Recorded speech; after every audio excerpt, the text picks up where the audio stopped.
The August sun hit the marble steps of the Cook County Courthouse like a physical weight, the kind of heat that makes the air shimmer over the sidewalk and turns every parked car into an oven. I stood at the top of those steps in a cream linen dress I had chosen that morning without thinking, without caring, and in my hand I held a single sheet of paper. The paper was thin. It weighed almost nothing.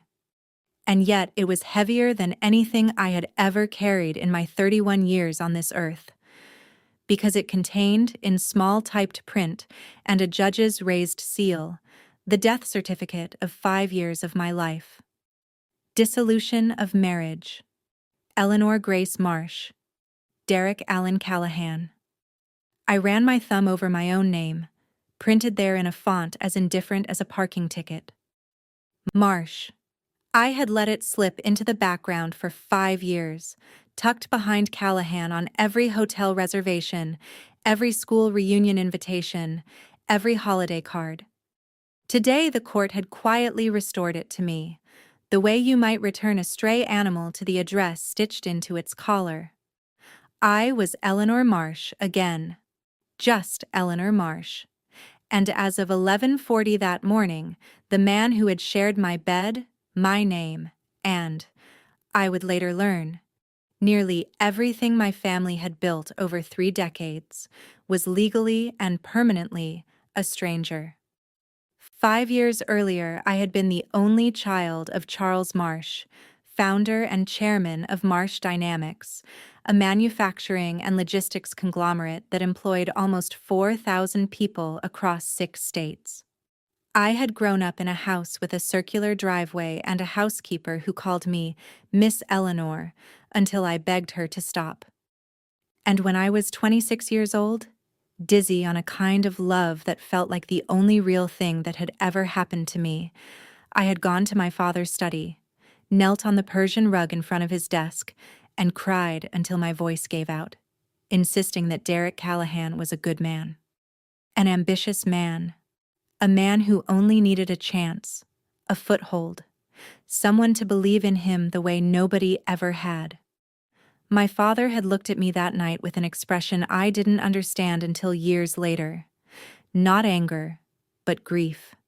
The specific grief of a man who can already see the ending of a story his daughter is only just beginning to read. He had aged, I swear, 5 years in the space of that single conversation. He had lost my mother when I was 19, and I think some part of him had decided long ago that he would never again tell me no about anything that might make me cry the way I had cried at her funeral. So he sighed, and the gray in his hair seemed to spread visibly across his temples, and he closed his eyes, and he nodded. He let Derek walk through the doors of our family's wealth without a prenuptial agreement. Without so much as a background check beyond the cursory one his lawyers insisted on filing away and never mentioning again. He gave his blessing the way a man surrenders a hostage negotiation he has already lost, quietly, and with his heart in his throat. I did not know it then, but that single heartbroken nod was the opening scene of a tragedy in which I would be hollowed out slowly, over 5 years, bled dry by people who had learned to smile at me while planning, in whispered late-night conversations I was never meant to overhear, exactly how much more of me there was left to take. The sharp click of leather-soled shoes against courthouse tile pulled me back into the punishing present.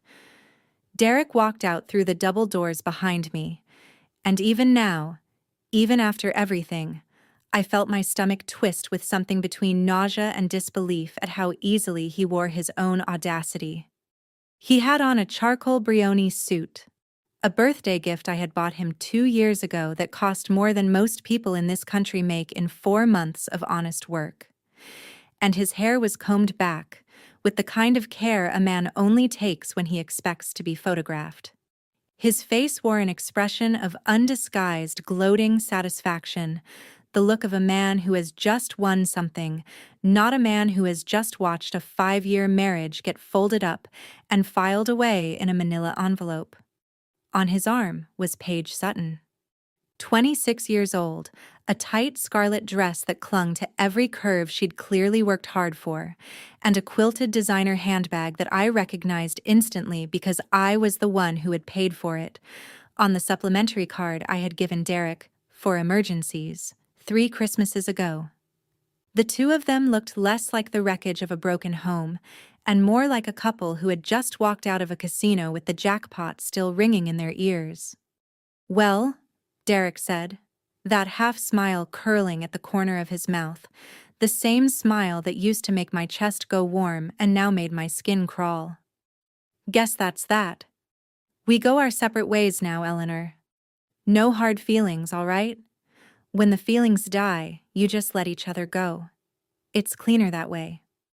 I looked up at him. The straight nose, the bright, boyish eyes that had once convinced an entire boardroom of skeptical investors that he was the future of Marsh Dynamics. The gentle, scholarly warmth that had disarmed my father's oldest friends at dinner parties. All of it, every feature I had once found beautiful, now sat on his face like a mask that had simply slipped, revealing the chilly, practiced shamelessness underneath. My throat tasted like ash, but I did not cry. I had cried enough. I had cried through 3 years of sleepless nights waiting up for a husband who came home smelling like someone else's perfume. Through the night I found the messages on his second phone, the one he thought I didn't know existed, messages sweet enough to rot teeth, sent to at least 4 different women whose names I had, at the time, forced myself not to memorize. Paige leaned her head against his shoulder, her voice ringing bright and shrill across the sun-baked plaza, loud enough that 2 attorneys walking past slowed their pace to listen. "Eleanor, honey, Derek's right. You've got the money, you've got the last name, but you never learned how to keep a man happy. Men need someone soft. Someone who doesn't walk around a room like she's already the smartest person in it. Go home. Hug your bank account. Enjoy your empty house." I closed my clutch around the decree with a small, decisive click, the kind of sound that ends a conversation before it has even finished starting.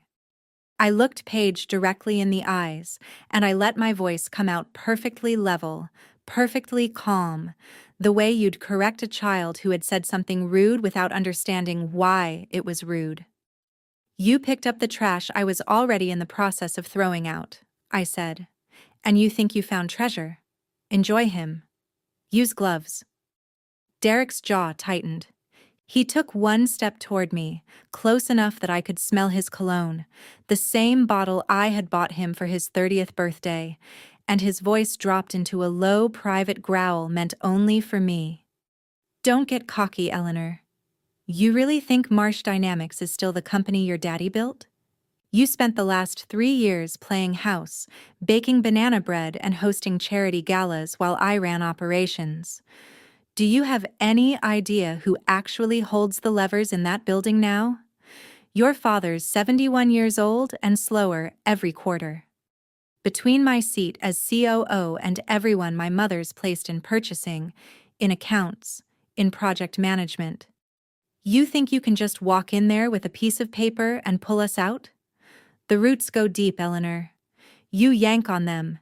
You're going to bring the whole tree down with us." He laughed, an ugly, satisfied sound that bounced off the yellowed limestone of the courthouse facade. He believed it completely, that my years of looking the other way, of welcoming his cousins and uncles and in-laws into 6-figure positions across purchasing and accounting and project management, had been the actions of a woman too stupid and too in love to notice what was happening around her. His mother, Diane Callahan, a woman who had spent the first half of her life running a folding table at a Saturday flea market outside Rockford, had spent the second half of it perfecting a performance of humble sweetness in front of me. All the while, I knew, because I had known for a long time, quietly funneling company money through a network of shell corporations she thought I was too naive to notice. They believed I was blind. They believed I was deaf. What they failed to understand was that even a tiger lying perfectly still, eyes half closed in what looks like sleep, is still the apex predator of the jungle. I turned my back on both of them and walked to my car without looking back. The sun so bright in my eyes it was almost blinding, and yet somehow, for the first time in years, everything felt clear. It was time to clean the garbage out of my own house. It was time for this daughter, who had spent 5 years defending the wrong people out of pride and stubbornness, to go home and finally apologize to her father. I slid into the driver's seat of my Range Rover and rolled up every window, sealing myself off from the noise of the city until the silence inside the cabin was so complete I could hear my own pulse in my ears. I did not start the engine right away. I sat there with the decree in my lap and my phone in my hand, and I let myself, for just a few minutes, remember how any of this had ever seemed like a good idea. I had met Derek Callahan at a fundraising gala for a children's hospital wing my mother had helped establish before she died. I was 24, freshly out of my MBA program, working in Marsh Dynamics' strategy division under an assumed junior title because my father wanted me to earn my way up rather than be handed a corner office. Derek had been hired 18 months earlier as a mid-level operations analyst, sharp enough with numbers and, more importantly, sharp enough with people. He found me by the dessert table, told me my mother's charity work had changed the trajectory of his cousin's childhood asthma treatment, a story I would later learn was almost entirely fabricated, and asked me, with a shy, self-deprecating laugh, whether it was inappropriate for an analyst 3 pay grades below me to ask the chairman's daughter to dance. It was inappropriate. I danced with him anyway. For the first year, he was patient in a way that felt, at the time, like devotion, and that I would later understand was simply strategy given enough time to mature. He never pushed. He never asked for anything. He let me believe I was the one falling first, the one chasing, the one who had to convince my father that this ambitious, hard-working young man from a modest Rockford family deserved a chance nobody had ever given him. He cried, actual tears. I watched them fall. The night I told him my father was skeptical, and he told me he understood, that he would step back if it would spare me any pain, that he had never expected someone like him to end up with someone like me. It took me 2 more years to understand that a man who cries on command is not a man in love. He is a man rehearsing. My father tried twice gently to slow things down. He hired a private investigator the month before the engagement was announced, and when the report came back, nothing damning, just a thin financial history, a mother with 2 prior small claims judgments against her from disgruntled flea market customers, a father who had quietly filed for a modest personal bankruptcy a decade earlier. My father set the folder on his desk and asked me, one more time, if I was certain. I told him he was being a snob. I told him love didn't come with a credit score. I told him that if he loved me, he would trust me to know my own heart. He signed the wedding invitations 3 weeks later. He walked me down the aisle in a chapel overlooking Lake Michigan, in a tuxedo he had tailored to hide the fact that he'd lost 12 pounds that spring from stress he never once mentioned to me. And he never brought up the private investigator's report again. Not once. Not even when the first signs of trouble started to surface 2 years into the marriage. Not even when Diane Callahan's brothers and sister began appearing on our company's payroll in departments where I, still naive, still convinced my new family only wanted the chance to prove themselves, personally vouched for their hiring. I understand now what that silence cost him. I understand now that a father who loves you enough to let you make your own catastrophic mistake is rarer and braver than a father who simply forbids you from making it. I unlocked my phone. My thumb moved without instruction, opening the photo gallery, scrolling through 5 years of images stacked like sediment.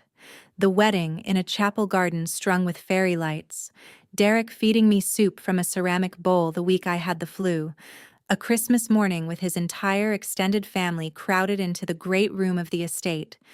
Every piece of furniture in that room paid for on my card. Every smile in that photograph now revealed to have been, on some level, a performance staged for an audience of one credulous woman. I had cherished these images once like small treasures. Now they were evidence of a crime scene I had lived inside, without recognizing it as one. Without letting myself hesitate, I selected all 5,312 photographs and pressed delete.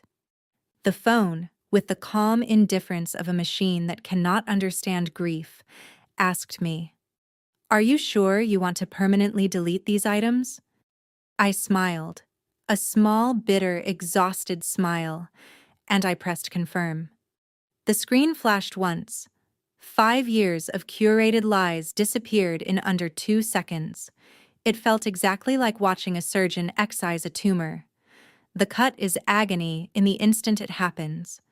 But if you let the tumor stay, it metastasizes, and eventually it kills you slower and worse.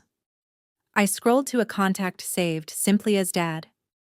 In the last 3 years, the number of times my father and I had spoken on the phone could be counted, almost literally, on one hand. Every call had been brief and stilted, a few clipped questions about my health, my schedule, whether I needed anything, followed swiftly by an excuse about a board meeting he had to get to. I knew why. He was not a man who yelled or lectured. He simply withdrew, the way water recedes from a wound it can no longer help. He was angry that I had spent 5 years defending a family that was quietly hollowing out the company he'd built from a single leased warehouse in 1988. He was angry that I had let them treat his life's work like a buffet. My finger hovered over the call button. I took one long breath, the kind that shakes on the way in, and pressed it. It rang 3 times. Then I heard a dry, familiar cough, and a voice that broke something loose in my chest before he had even finished my name. "Eleanor, honey." That was all it took. Every wall of pride I had been reinforcing for 5 years came down at once, silently, all in a rush, like a dam that had been cracking for a long time and finally gave. Hot tears rolled down my face before I could stop them. "Dad," I said, my voice already unraveling. I was wrong. I was so wrong. There was a pause on the line, a long, suspended silence in which I braced myself for the "I told you so that I felt honestly that I deserved." It never came. Instead, there was only a soft, tired exhale, the sound of a father setting down whatever armor he had been carrying for 3 years. "I know," he said quietly. "The decree came through today? This morning. Then cry, sweetheart. Cry it all the way out. I'm right here. This family is still right here. Nobody is ever going to touch you again." I put my forehead against the steering wheel and sobbed, the way I hadn't allowed myself to sob since I was 19 years old and standing at my mother's graveside. 5 years of resentment, humiliation, and swallowed grief came pouring out of me in the front seat of a parked car on a downtown Chicago street, and my father listened to every second of it without interrupting, offering only the occasional low hum of acknowledgement, the sound of a man absorbing pain on my behalf, so I wouldn't have to carry all of it alone. I told him everything. About Derek's affairs, plural, going back at least 3 years. About Diane's syrupy performances of humility that hid a woman quietly moving company funds through invoices no one else was allowed to review. About what Derek had said on the courthouse steps, that the roots ran too deep now, that pulling them out would bring the whole tree down. When I finally quieted, wiping my face with the back of my hand, my father's voice changed. It hardened, the way it must have hardened 1,000 times across 40 years of boardrooms and hostile negotiations, into the unmistakable register of the chairman who had built an empire out of a single leased warehouse and refused, for 4 decades, to let anyone take it from him. "The daughter of Charles Marsh," he said, "does not get taken down by a family of small-time flea market grifters. You've spent the morning cleaning your own house. Now it's time to clean the company." "You knew," I said, sitting up straight, wiping the last of the tears from my lashes. "This whole time. You knew what they were doing." "I've known for 2 years, almost to the month," my father said. "I have files, Eleanor. Bank records. Vendor contracts inflated 3 times over market rate. Shell corporations registered to addresses that turn out to be UPS mailboxes in Naperville. I've had our internal audit team building a case quietly since the quarter after Derek made COO, when the purchasing department's numbers stopped making sense to anyone who actually read them instead of just signing off on them." "Then why didn't you?" "Because you weren't ready to hear it," he said, gently but without apology. "And because I wasn't going to be the man who forced my daughter to choose between her husband and her father. I needed you to see it yourself. I needed you to be the one who pulled the thread, so that when it was finished, you'd know, really know, all the way down, that you did this. Not me. You." I sat with that for a long moment, feeling something shift inside my chest, something between gratitude and a very specific kind of grief for the 3 years of silence I had mistaken for anger. He hadn't been punishing me. He had been waiting for me, patiently, the way you wait at the bottom of a long staircase for a child learning to walk down it alone. "I'll be at the office by 2 o'clock, I told him, and I heard my own voice come back fully into itself, cool and certain. The voice of a woman who had spent 5 years being underestimated and was done accepting the discount. "Have Thomas from HR ready. Have Gary from security ready. Before I set foot in that boardroom, every access credential belonging to Derek Callahan and every Callahan relative on our payroll needs to be frozen. Elevator cards deactivated. Server access revoked. All of it." "Done," my father said, and for the first time in longer than I could remember, I heard something like pride in his voice. "I'll have Daniel Reyes meet you there with the full file. Let's show them what greed actually costs." He hung up. I sat for a moment with the phone still in my hand, and then I called Daniel Reyes, our general counsel, a soft-spoken but relentless attorney who had been with Marsh Dynamics for 11 years and who, I would later learn, had spent the better part of the last 18 months quietly building the very case my father had just described. We agreed to meet at a private conference room on the 38th floor of Marsh Tower, 1 floor below the executive suite, at 1 o'clock, an hour before the ambush, enough time for him to walk me through exactly what we had and exactly how deep the rot went.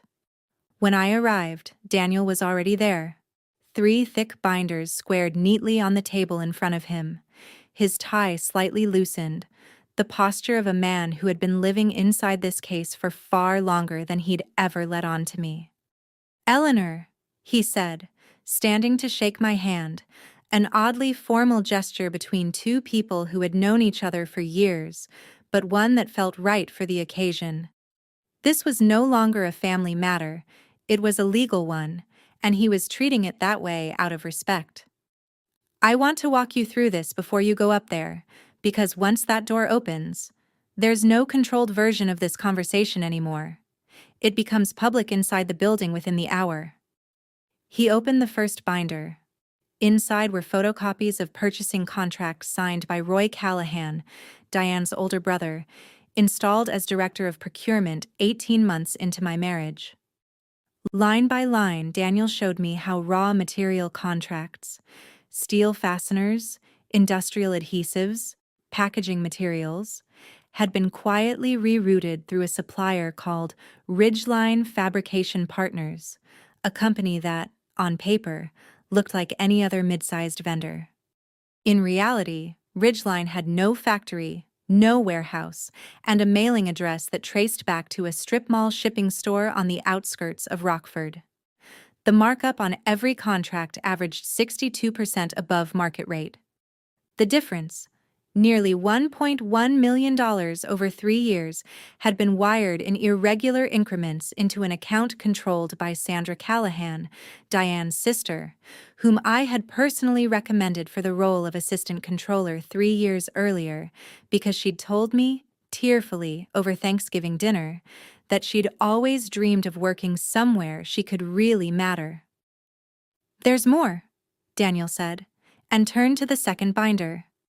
This one detailed 3 limited liability companies registered under the name of Neil Callahan, Diane's youngest brother, Meridian Logistics Solutions, Falcon Creek Consulting, and Bright Path Facilities Group. None of the 3 had a single employee on record. None had ever filed a real invoice for services actually rendered. And yet, for nearly 3 years, Marsh Dynamics had been paying all 3 a combined average of $40,000 a month for what the internal ledgers vaguely described as operational support services. "Nearly $4 million, Daniel said quietly, closing the binder. "That's the conservative estimate. It could be higher once forensic accounting finishes the full trace. And that's before we even get to what Derek himself was doing with the client database in the final 6 months." I sat very still, absorbing the full architecture of what had been built around me, brick by brick, invoice by invoice, while I had been hosting charity luncheons and defending these people at dinner parties to friends who had tried, gently, to warn me. I thought of every moment over 5 years when Diane had squeezed my hand at a family gathering and told me how blessed she felt to have a daughter like me. I thought of every one of Derek's late nights at the office that I had assumed were dedication. 2 o'clock, I said finally, my voice steadier than I expected. "Let's go." It had been a very long time since I had walked into Marsh Tower in my capacity as heir rather than as the chairman's daughter dropping off a forgotten lunch. I wore a tailored black suit I hadn't touched in 3 years, my hair pinned back into a severe knot, my heels striking the polished granite of the lobby floor with a rhythm that felt, for the first time in a long time, entirely mine. The receptionists straightened in their chairs. A security guard near the turnstiles actually stood a little taller and murmured a startled, "Ms. Marsh," as I passed, as though the building itself recognized that something in the air had changed. I walked to the private executive elevator, swiped an all-access credential I had kept locked in the back of a drawer for 5 years, untouched, waiting, and rode it straight to the 40th floor without a single stop. Through the soundproofed glass wall of the executive boardroom, I could see the scene playing out inside before I ever opened the door. Diane Callahan sat in the vice chairman's leather chair, a seat she had no legal right to occupy, a seat Derek had simply started letting her use 18 months ago because, he'd told the board, she has good instincts for people. She wore a flashy crimson blazer and a strand of pearls the size of gumballs, laughing loudly with Roy and Sandra and 2 directors from what I now knew to be the shell corporations, the whole group looking like they were celebrating something. I nodded to Thomas Kwan, our VP of Human Resources, and to Gary Fenn, head of corporate security, both of whom stood waiting in the hallway with 6 additional security officers. Then, with one hand, I pushed the heavy oak doors open. They swung wide with a dry, heavy thud that cut every laugh in that room dead in an instant. Every head turned. Diane's smile froze on her face, then curdled into irritation as she registered who had interrupted her. "Eleanor, what on earth are you doing barging in like this? This is a leadership meeting. You are disrupting executive business. Whatever this is, it can wait until you're home." She was still performing the role of the doting mother-in-law, using seniority as a shield the way she always had. I didn't dignify it with a response. I walked, slowly and deliberately, to the head of the table, and I set down the 3 binders Daniel had shown me an hour earlier, letting them land with a heavy, unmistakable thud against the glass surface. Several of Diane's relatives jumped in their seats. "Diane," I said, "you seem to have forgotten something. In my house, you were my mother-in-law. In this building, I am the daughter of Charles Marsh, second largest shareholder of this corporation, and as of 11:40 this morning, your son and I have no legal relationship whatsoever." Diane rose halfway out of her chair, her face flushing red with the particular fury of a woman who has never once in her life been told no, and does not know what shape that word takes when it finally arrives. "What is this? Some kind of divorce tantrum?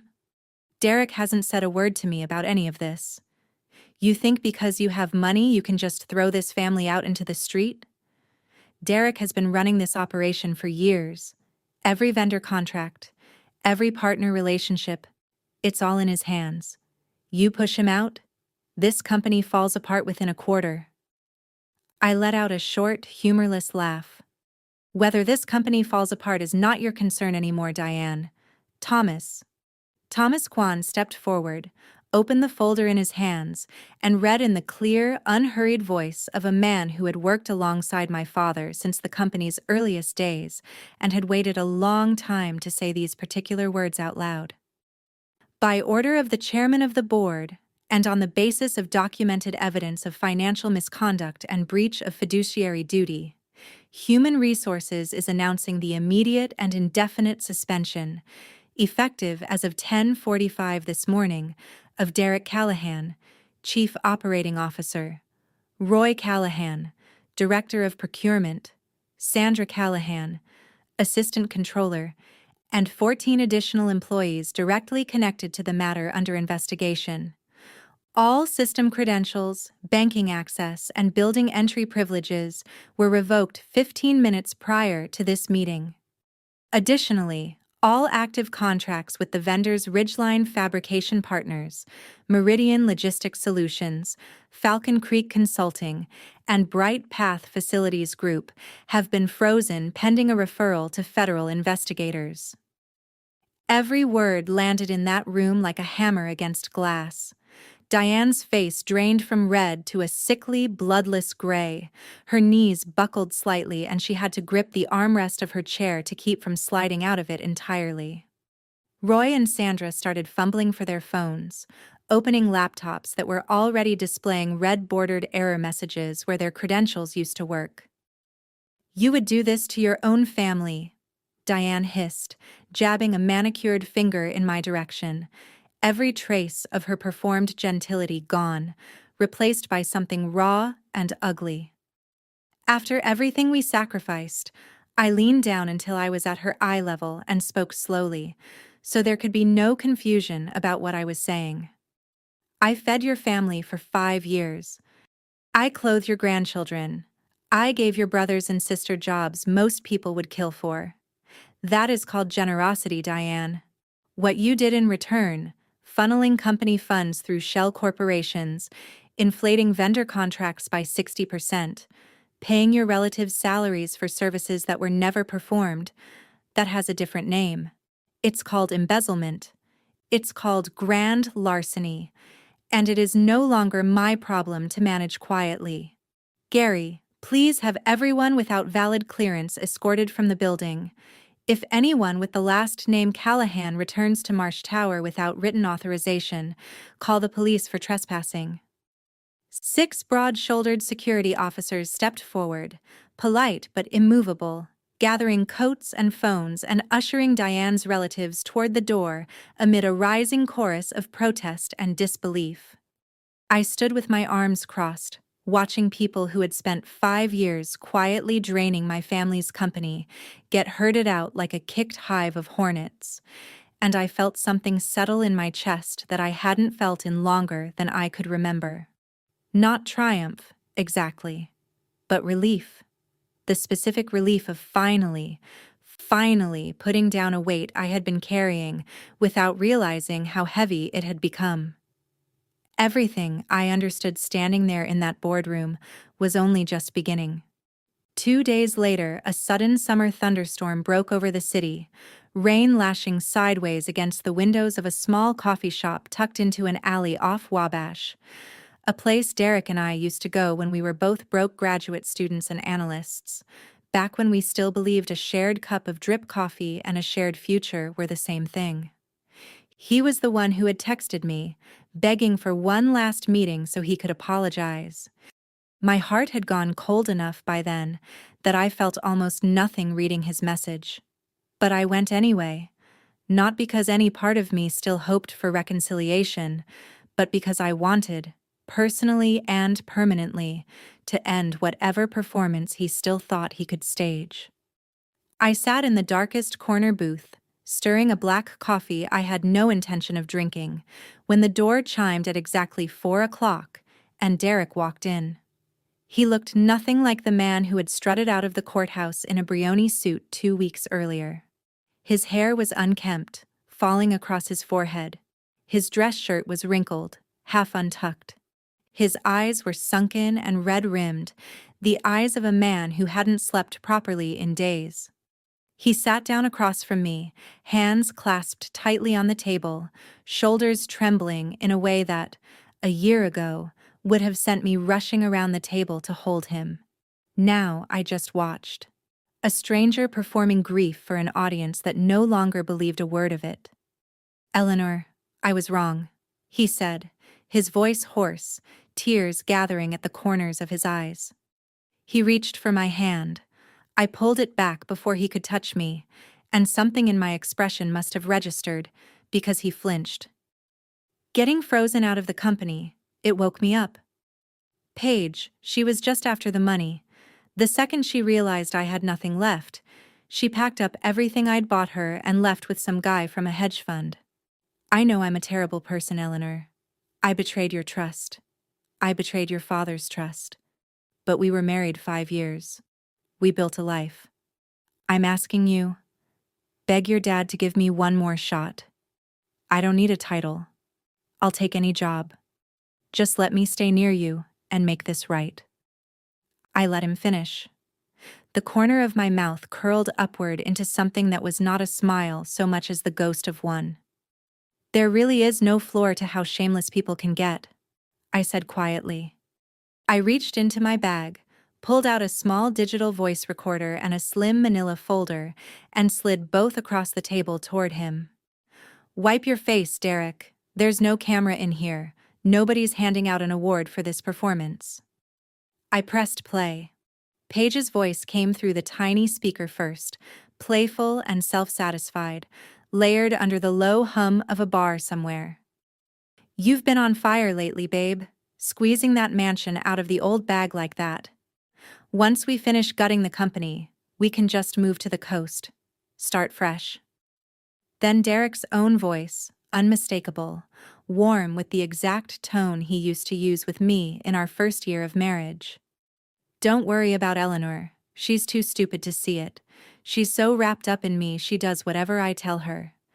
Her old man's basically checked out at this point. I already copied the full client database off the internal servers onto one of my mother's shell accounts. Once this last deal closes, I'm done with her.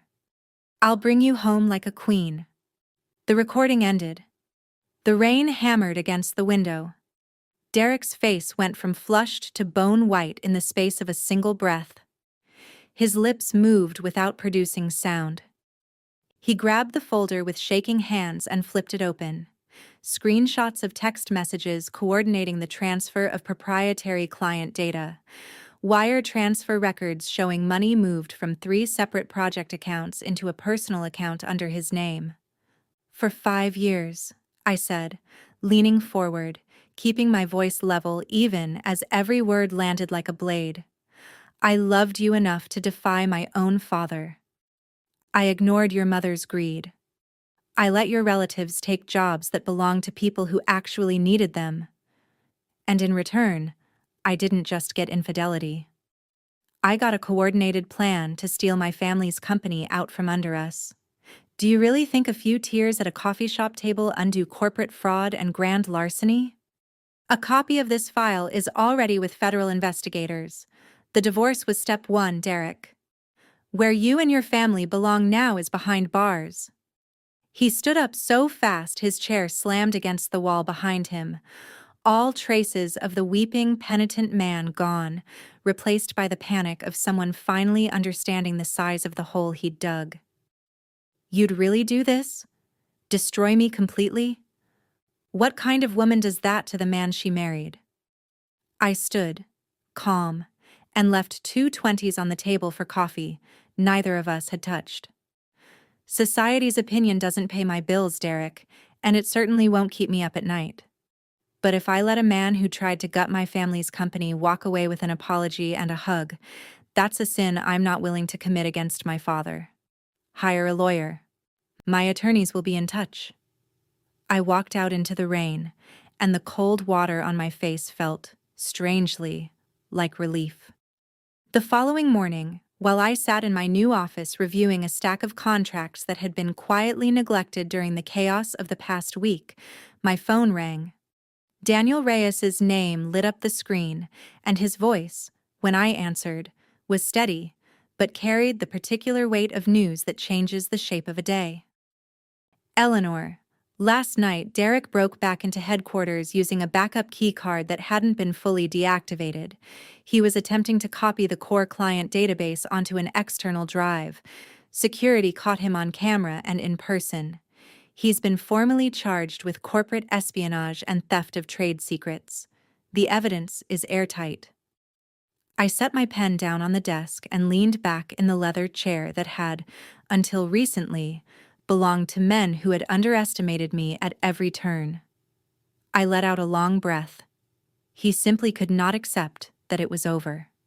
He was still thrashing in the pit he had dug for himself, still convinced that greed and charm could talk his way out of consequences the way they always had before. He had never learned, nobody in that family had ever learned, the one truth that governs every fortune, honest or stolen. Anything you did not build with your own hands, you cannot keep. Derek's future, from that point forward, would be measured in visiting hours and appeal dates rather than boardroom meetings. But the unraveling of the Callahan family did not stop with him. That same afternoon, I received a call from a number I didn't recognize. On the other end was the halting, deferential voice of Walter Callahan, Derek's father. A man who, in 5 years of marriage, I had probably spoken to fewer than a dozen times. Unlike Diane, who was loud and grasping, Walter had spent his life as a quiet high school history teacher in Rockford, the kind of man who kept his head down, protected his modest reputation, and had vanished entirely from view the moment the scandal broke, never once appearing publicly to defend his wife or his son. "Eleanor, it's Walter. I wanted to call and apologize, to you and to Mr. Marsh." His voice wavered, thick with a very specific kind of humiliation. "I spent 31 years teaching children how this country is supposed to work, and I never imagined I'd end up with a son and a wife who did the opposite of everything I tried to model for my students. I filed for divorce from Diane this morning.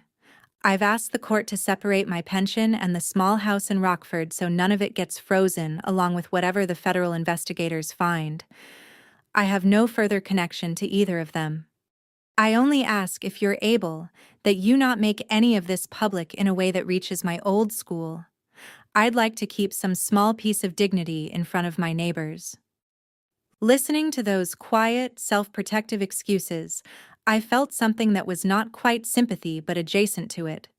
Pity, maybe, for an entire idea of family that had rotted from the inside for so long nobody left standing in it even recognized what a real one was supposed to look like.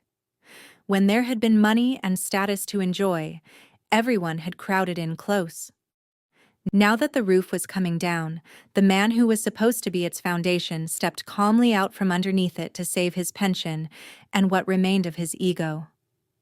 "Walter," I said, my voice firm but not unkind, "the law is fair to everyone, and it won't chase down people who didn't break it.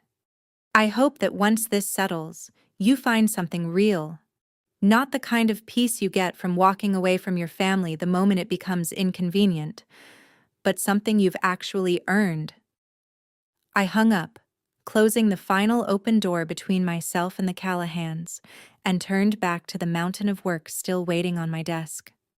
The late summer heat still hung heavy over the granite plaza in front of Marsh Tower the following Monday morning. At exactly 8 o'clock, the hour when thousands of employees stream through the revolving doors to swipe their badges, a chaotic crowd came pouring across the plaza, shattering the usual brisk professional rhythm of the morning. Leading them was Diane Callahan, flanked by 24 Callahan relatives of every age, all dressed in deliberately shabby clothes, a stark contrast to the designer labels they'd been wearing just weeks earlier. They carried hand-lettered cardboard signs in bright red and yellow. Marsh Dynamics robs working families. Billionaires crush the little guy. Give us back our justice. A cheap battery-powered megaphone crackled and squealed as Diane wailed into it, joined by a chorus of theatrical sobbing from several of the Callahan women, turning the plaza into a small, ugly circus. Commuters slowed their cars. Pedestrians pulled out their phones to film. Within 20 minutes, a full lane of traffic on Wacker Drive was backed up. Gary Fenn, sweating through his collar, radioed up to my office asking permission to call the police and clear the plaza. I watched the scene unfold on the security monitors from the 40th floor, arms crossed, a small, cold smile settling on my face. "Gary, don't call the police yet," I said into the radio. "Open the main doors, invite the entire group into the lobby, have bottled water brought out for them. We're going to handle this in the open, in front of our employees and anyone else who wants to watch." When I stepped off the elevator into the grand lobby a few minutes later, the Callahan crowd had already spilled across the leather sofas meant for visiting clients, several of them still shouting slurs loud enough to make the security desk staff wince. A few of the younger relatives looked uneasy the moment they saw me in my tailored suit, but Diane charged straight at me, finger jabbing toward my face. "You vicious, ungrateful girl. My family broke our backs for this company for years, and now you throw us all out onto the street with nothing. Today, the whole city is going to know exactly what kind of people run Marsh Dynamics." I stood with my hands folded behind my back, letting her scream herself hoarse in front of a gathering ring of curious employees, some frowning in confusion, others in open disdain at the spectacle. When Diane finally paused to catch her breath, I spoke, my voice carrying clearly through a small lapel microphone that fed into the lobby's sound system. "Diane, you say your family sacrificed and worked itself to the bone here. Wonderful. Since everyone is gathered and since half the city is filming this on their phones, let's show them exactly what that sacrifice looked like." I raised a hand. Behind me, the massive digital display normally used for investor presentations flickered to life, filling with scanned bank statements, notarized contracts, and forensic accounting summaries. I held a small remote and clicked through the slides one by one, narrating each in a voice that carried, flat and clear, across the stunned lobby. "This is a procurement contract signed by Roy Callahan, Diane's brother, our former director of purchasing. Raw material costs were inflated to more than double market rate. The difference, $1.1 million, as confirmed by this bank record Ishars, was routed directly into a personal account belonging to Sandra Callahan, Diane's sister, our former assistant controller." A wave of gasps rippled through the lobby, followed almost immediately by a low, furious murmur among the gathered employees. Diane's face drained from red to a sick, waxy gray. Her knees wobbled and she gripped her brother Roy's sleeve to keep from sinking to the floor. Roy himself had gone pale, sweat beading visibly along his hairline. I clicked forward. "I'm not finished. Here are 3 shell corporations registered to Neil Callahan, Diane's youngest brother. No office, no employees. And yet, every month for nearly 3 years, these three companies received substantial payments from Marsh Dynamics for services that were never performed. The total embezzled from this company by the Callahan family over the last 3 years comes to nearly $4 million. Did you honestly believe cardboard signs and a megaphone were going to bury the fact that you stole from thousands of honest employees who actually earn their paychecks here? As the Callahan relatives began to panic, some backing toward the doors, others frantically whispering to each other, the sound of sirens rose from the street outside. Squad cars pulled up hard against the curb. Federal investigators and uniformed officers strode into the lobby carrying stacks of warrants, and the lead detective read the charges aloud in a booming voice that silenced the entire room. Grand larceny, embezzlement, and corporate fraud against Roy Callahan, Sandra Callahan, and Neil Callahan. The click of handcuffs closing around the wrists of people who, moments earlier, had been shouting about justice was the only sound in the lobby for several long seconds. The relatives who had carried the protest signs let them clatter to the marble floor and scattered toward the exits. Pale and silent, the fight completely drained out of them. Diane watched her own siblings get led away in restraints. Her eyes rolled back slightly, her legs finally gave out entirely, and she collapsed onto the cold marble floor, wailing in a voice too broken to form actual words. Nobody in that lobby offered her so much as a hand to help her up. Her own bottomless greed had dug the grave, now swallowing the rest of her family, one relative at a time. My father's estate on the North Shore usually held a rare quiet even on the hottest afternoons, the kind of peace that comes from mature oak trees and a lawn maintained by the same groundskeeper for 20 years. Bougainvillea bloomed along the stone wall in a riot of pink and orange. That peace was violently shattered 2 days later. Unwilling to accept that her siblings were now in federal custody and her son was facing serious charges of his own, Diane turned to the most despicable tool she had left, her own grandchildren. She dragged Neil's two young kids, 10-year-old Ethan and 6-year-old Lily, to the wrought iron gates of the estate under the full weight of the afternoon sun, forced them to kneel on the scorching pavement, and hung hand-scrawled cardboard signs around each small neck. Grandpa Charles, Aunt Eleanor, please forgive our family. She crouched beside them, pinching the backs of their legs whenever their crying softened, trying to keep the performance loud enough to draw the attention of passing neighbors. I watched the scene unfold on the estate's security monitors, sitting beside my father in the living room, and felt something sharp and nauseating twist through my chest.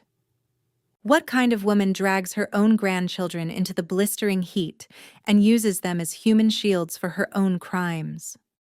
My father gripped his cane, veins standing out along the back of his hand, his face reddening with a fury I had rarely seen in him.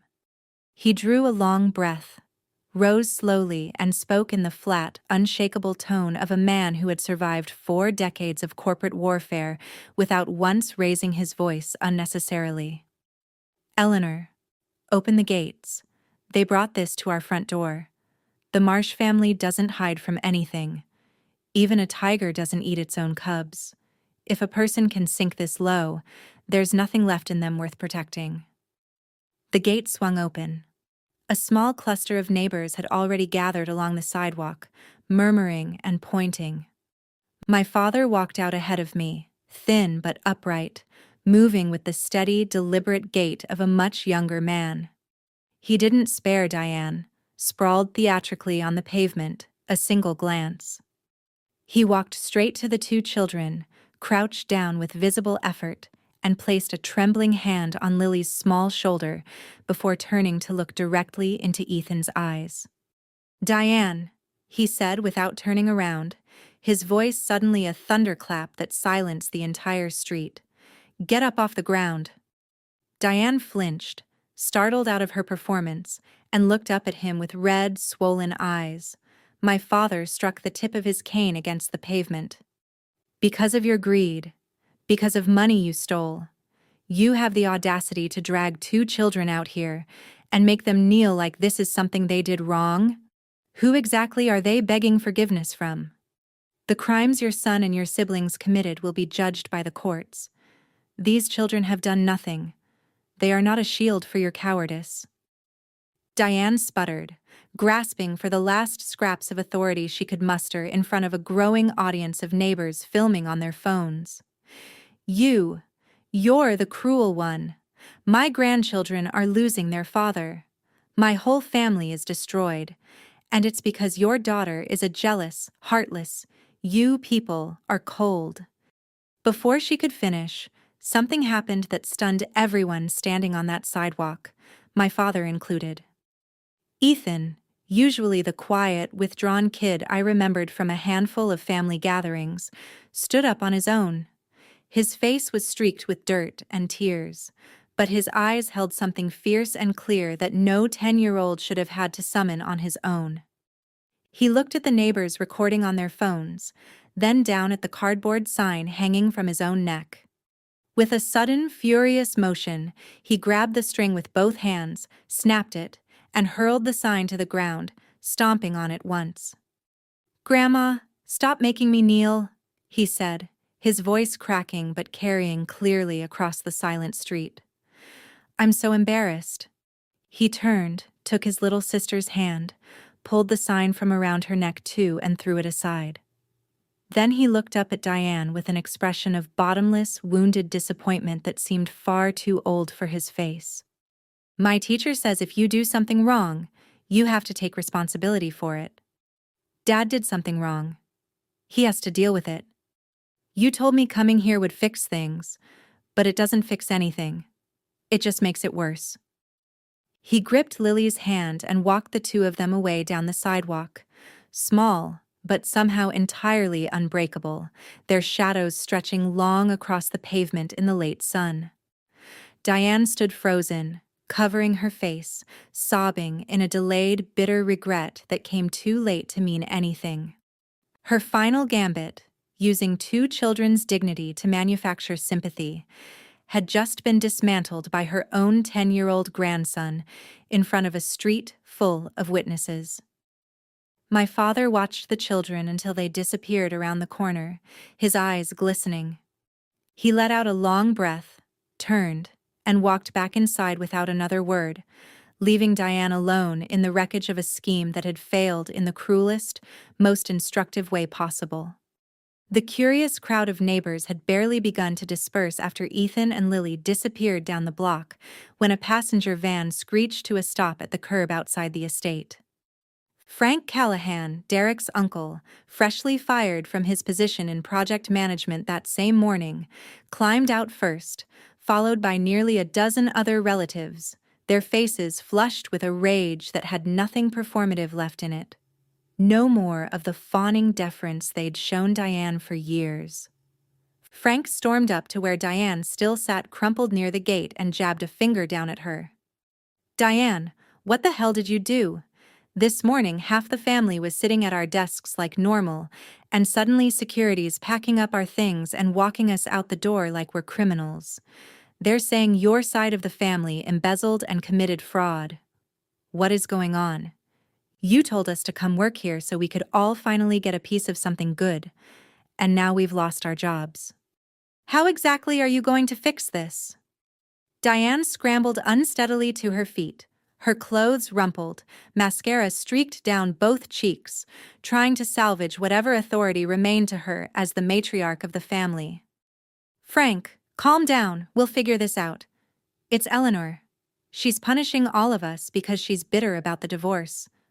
I'm panicking too. 3 of my own siblings got arrested by federal agents an hour ago. How dare you come here and yell at me right now?" One of Derek's aunts, a wiry, sharp-eyed woman named Carla, cut her off with a contemptuous laugh. "Bitter? Stop lying to us, Diane. This morning they put actual bank statements up on a screen in that lobby. Millions of dollars in fake vendor markups. Shell companies with nobody working at them. You and your siblings swallowed every dollar of it whole. Did the rest of us at the bottom ever see a single cent? We stood there as your human shield for years, and now that it's collapsed, you want the rest of us to take the fall with you? At the mention of millions of dollars, the entire group erupted into furious shouting, a decade of forced family unity dissolving in a matter of seconds. Whatever loyalty had bound this extended family together had never really been loyalty at all. It had been proximity to money, and the moment the money disappeared, so did every pretense of affection. Frank grabbed a fistful of Diane's blazer, his jaw tight with fury. Pay us back what we're owed. My whole family moved to this city because of that job. My kids' school, our mortgage, all of it depended on that paycheck.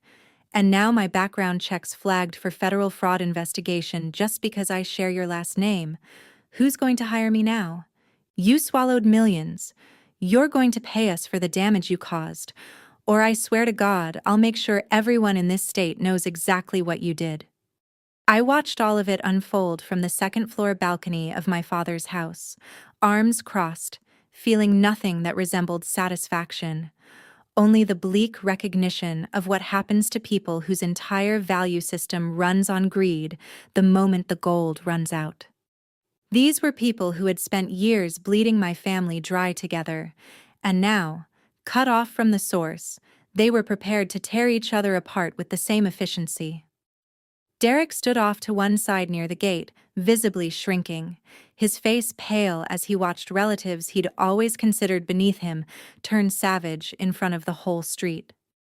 Whatever wealth and status he'd schemed so hard to steal had already burned to ash, taking the last threads of his family's loyalty with it. The chaos showed no sign of stopping, Diane's wails tangling with Frank's furious shouting into something almost unbearable to listen to. I took a breath, adjusted my jacket, and walked down the stairs. My father sat calmly in the living room, a half-finished cup of tea in his hands, and gave me a slow nod, the kind that told me he trusted me completely to handle what came next.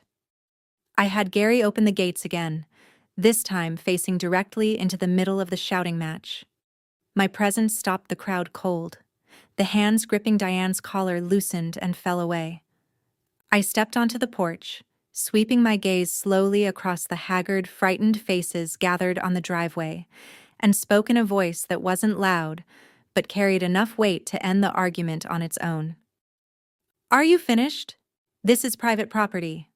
I have every legal right to have police remove all of you for trespassing and disturbing the peace, but given our history, I'm going to offer you one chance to end this quietly. I looked past Derek's panicked face and locked eyes with Frank.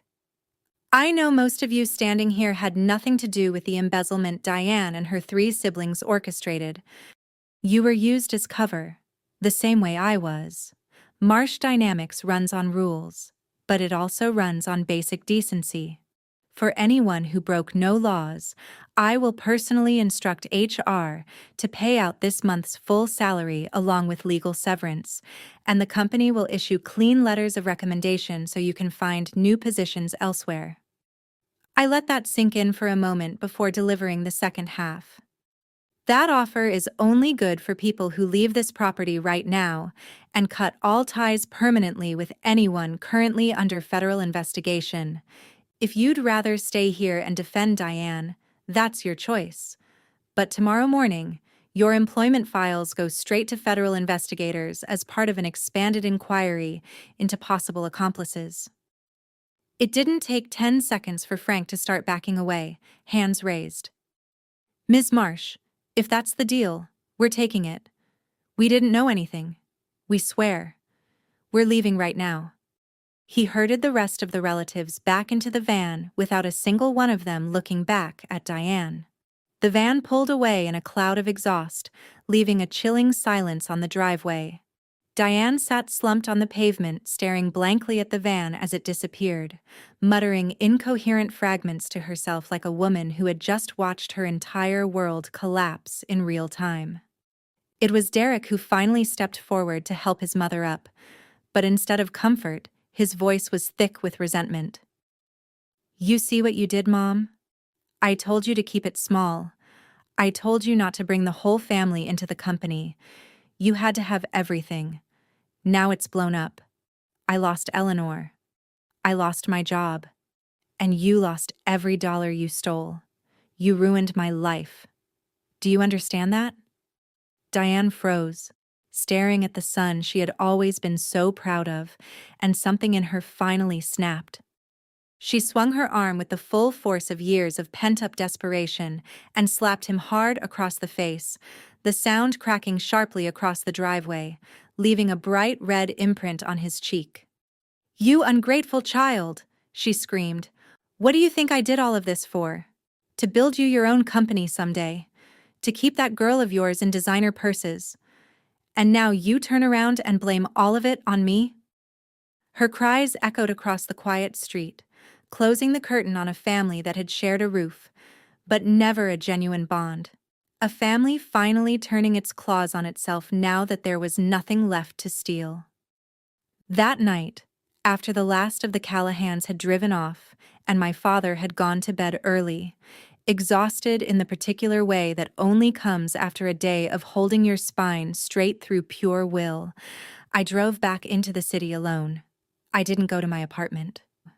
I went, instead, to the mansion, the 6-bedroom colonial in Winnetka that Derek and I had bought during our 3rd year of marriage, the one where I had personally selected and paid for every stick of furniture, every custom drape, every hand-laid tile in the kitchen backsplash. I let myself in with a key I still hadn't returned and stood in the dark foyer for a long time without turning on the lights. The house smelled the way it always had. Cedar and lemon polish. The housekeeper's doing, not mine. I walked slowly through the rooms, running my hand along the back of the leather sofa Derek had insisted on, the dining table where his relatives had once crowded in for a Thanksgiving, where 3 separate people at that table had, I now knew, been actively stealing from my family in the same calendar year they'd said grace over turkey I had paid for. I thought about all the nights I had lain awake in the primary bedroom upstairs, listening for the garage door, telling myself Derek's absence meant dedication rather than betrayal. I thought about how much of myself I had poured into making this house feel like a home for 2 people, when only one of us had ever actually lived in it honestly. Standing in the dark kitchen, I made a decision that felt less like grief and more like exhaling after holding my breath for 5 years. I was going to sell the house. Not out of spite, not to erase Derek from my history. I didn't need to erase him. The courts and the federal government were doing a thorough enough job of that on their own. But because I no longer wanted to live inside a monument to my own naivety. I wanted walls that hadn't absorbed 5 years of lies. I wanted a kitchen where nobody had ever lied to me over dinner. I called a realtor the next morning, a brisk, no-nonsense woman named Patricia Nolan, who had sold half the North Shore at some point in her career, and told her I wanted the house listed within the month, furniture and all, minus a small handful of items that had been my mother's before they were ever mine. Patricia didn't ask a single question about why. She simply said, "I'll have someone out this week," in a tone that told me she had done this exact kind of transaction for exact kind of woman more times than either of us needed to discuss. I moved into a modern 2-bedroom condo downtown with floor-to-ceiling windows overlooking the river, a space entirely mine, furnished slowly and deliberately over the following months with things I actually liked, rather than things that photographed well for other people's approval. It was smaller than anything I'd lived in since childhood. It was also, for the first time in 5 years, quiet in a way that didn't feel lonely. It felt like my own. I thought foolishly that the worst of it was behind me. I was wrong. 3 weeks after the boardroom purge, while I was still working 18-hour days trying to stabilize the departments the Callahans had gutted, my assistant forwarded me an email with the subject line, "Time-sensitive file regarding Derek Callahan and your family." The sender was a name I recognized instantly, Paige Sutton. The email was short, almost businesslike in its cruelty. Paige claimed she was pregnant with Derek's child, that she had documents proving the affair had started earlier than anyone realized, specifically that it predated my marriage by several months, meaning Derek had been unfaithful before we ever exchanged vows. A detail she seemed to think would be devastating enough to leak to a local gossip blog that covered Chicago's wealthier families with the breathless enthusiasm of a tabloid. Attached to the email was a blurry screenshot of a text conversation and a grainy photo of a positive pregnancy test held in a hand I couldn't confirm was even hers. Her ask was simple: $200,000, wired within the week. Curiosity about how far people were willing to go once they'd convinced themselves the rules didn't apply to them. I forwarded the email to Daniel Reyes without comment. He called me back within 20 minutes. This is textbook extortion, Eleanor. Attempted extortion, wire fraud if she actually accepts payment across state lines, and if the pregnancy claim is fabricated, which, frankly, given everything else we know about her, I'd bet it is, she's also exposing herself to fraud charges on top of it. Do you want to pay this to make it disappear quietly, or do you want to fight it? I didn't hesitate. I spent 5 years paying quietly to make problems disappear, Daniel. Look where that got me. Let's fight it. Daniel's team moved fast. Within 2 days, a private investigator he retained confirmed what I had already suspected. Paige was not pregnant. The pregnancy test photo had been pulled from a stock image site and cropped to remove the watermark, sloppily enough that reverse image search found the original within an hour. The relationship timeline she'd claimed, that Derek had been unfaithful before our wedding, was contradicted by her own social media history, which showed her still dating someone else, a bartender in Wicker Park, 4 months after my wedding date. Rather than pay her a single dollar, Daniel drafted a response letter, CCing a federal investigator already assigned to the broader Callahan case, laying out precisely what Paige had attempted, along with the fabricated evidence used to attempt it. He gave her 48 hours to retract her claims in writing or face a criminal referral for attempted extortion, which, given her recent proximity to a man already facing federal fraud charges, was not a risk any competent person would take lightly.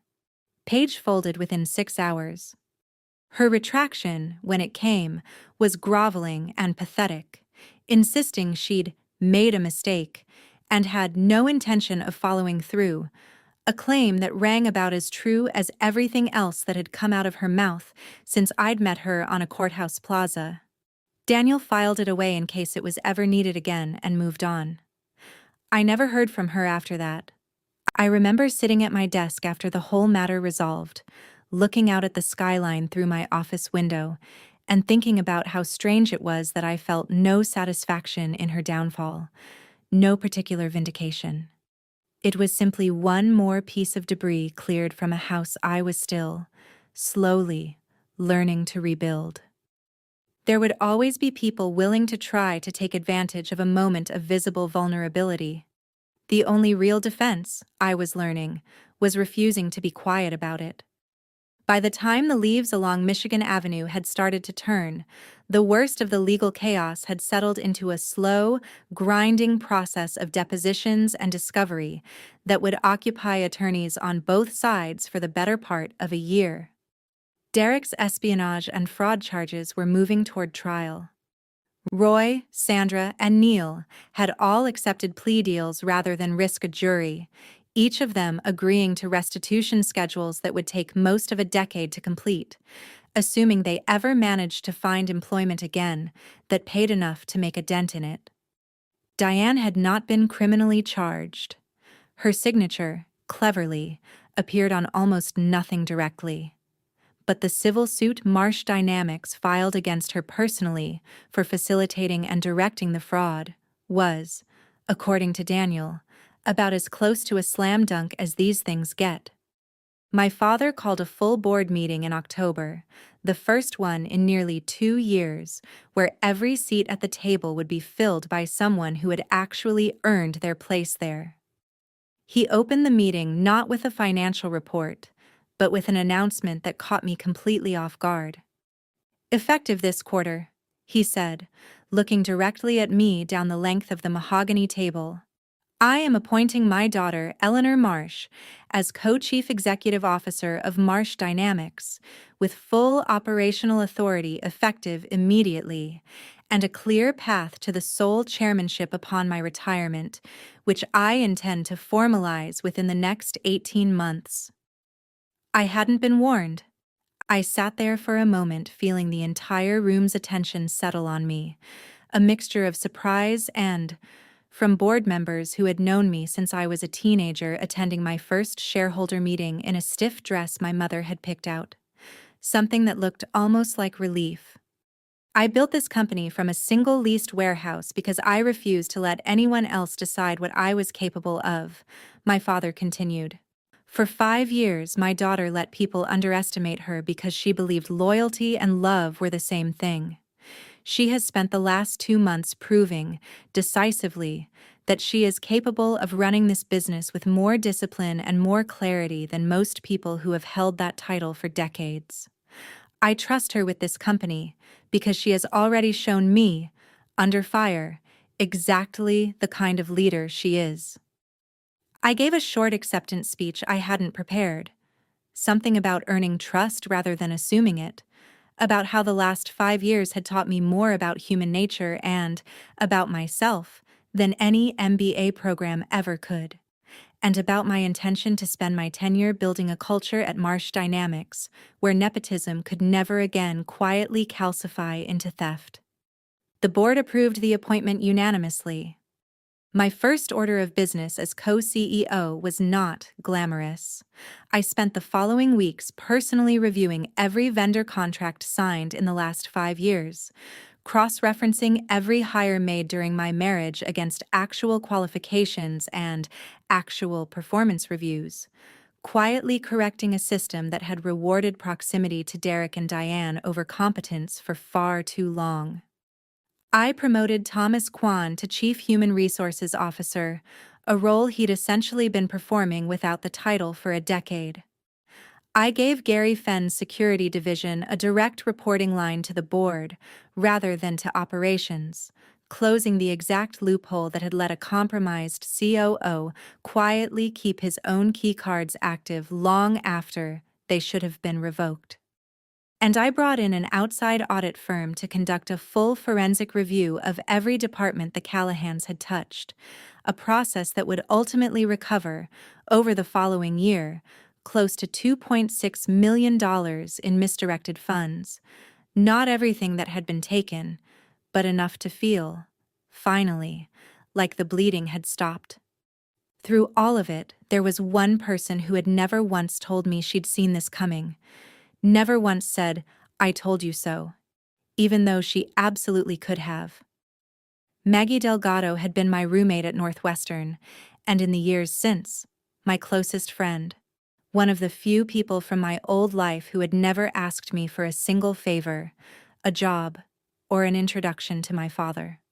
She worked as a pediatric nurse at Lurie Children's Hospital, lived in a modest 2-bedroom in Logan Square with her husband and their twin boys, and had watched, mostly in patient, worried silence, as I disappeared for 5 years into a marriage she had quietly disliked from the very first dinner she'd shared with Derek. We met for dinner at a small Italian place in her neighborhood the week after the board meeting, a place with red checkered tablecloths and a bartender who knew her order without asking. She waited until we were most of the way through a bottle of Chianti before she finally said what I think she'd been holding on to for years. "I hated him from the first night I met him," she said, twisting her wine glass slowly by the stem. "Not because he wasn't charming. He was very charming. That was exactly the problem. Nobody needs to work that hard to be charming unless they're compensating for something they don't want you to notice." "Why didn't you ever say anything?" I asked, not accusingly, just genuinely curious. I did, actually. Twice. You don't remember because you weren't in a place to hear it. The second time, you told me I was jealous because I'd married a pediatric resident instead of a corporate executive, and that stuck with me for a long time, if I'm being honest. I stopped bringing it up after that. I figured you'd find your own way to the truth eventually, and I didn't want to be the friend you cut off along the way there. I felt a small, sharp pang of shame at the memory.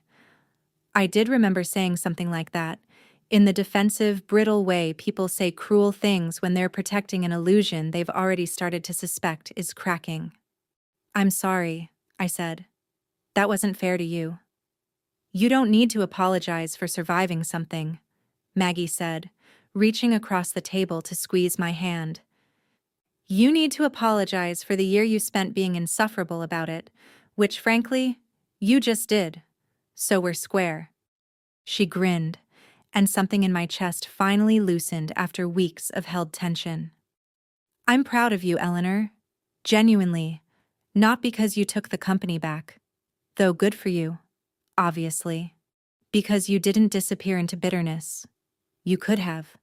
God knows you'd have earned the right to, but you came out of it sharper, not smaller. We talked for another 2 hours about nothing important. Her boy's upcoming school play, a nurse at her hospital she suspected was dating a resident against every rule in the handbook, whether I'd finally consider dating again someday, a question I deflected with a laugh but privately turned over for the rest of that night. It was the first evening in longer than I could remember where I laughed without a single ounce of performance behind it, where nobody in the conversation wanted anything from me except my company. Walking home along the river afterward, the city lights scattered across the water like something out of a postcard, I thought about how much of the last 5 years I had spent surrounded by people and still, somehow, profoundly alone. Maggie had been the one constant, quietly waiting on the sidelines the whole time, never asking for anything, never pretending to be anything other than exactly who she was. I made a private promise to myself, walking along that river, that I would never again let the noise of people who wanted something from me drown out the quieter, steadier voices of the people who simply wanted good things for me. The story, inevitably, made its way into the local business press.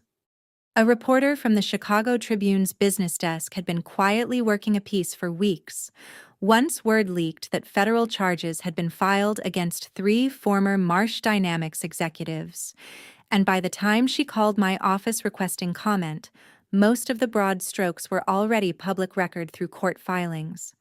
I made the decision, against the advice of at least one board member who preferred silence, to speak with her directly rather than let the story get told entirely through unnamed sources and secondhand gossip. We met at a conference room on the 39th floor.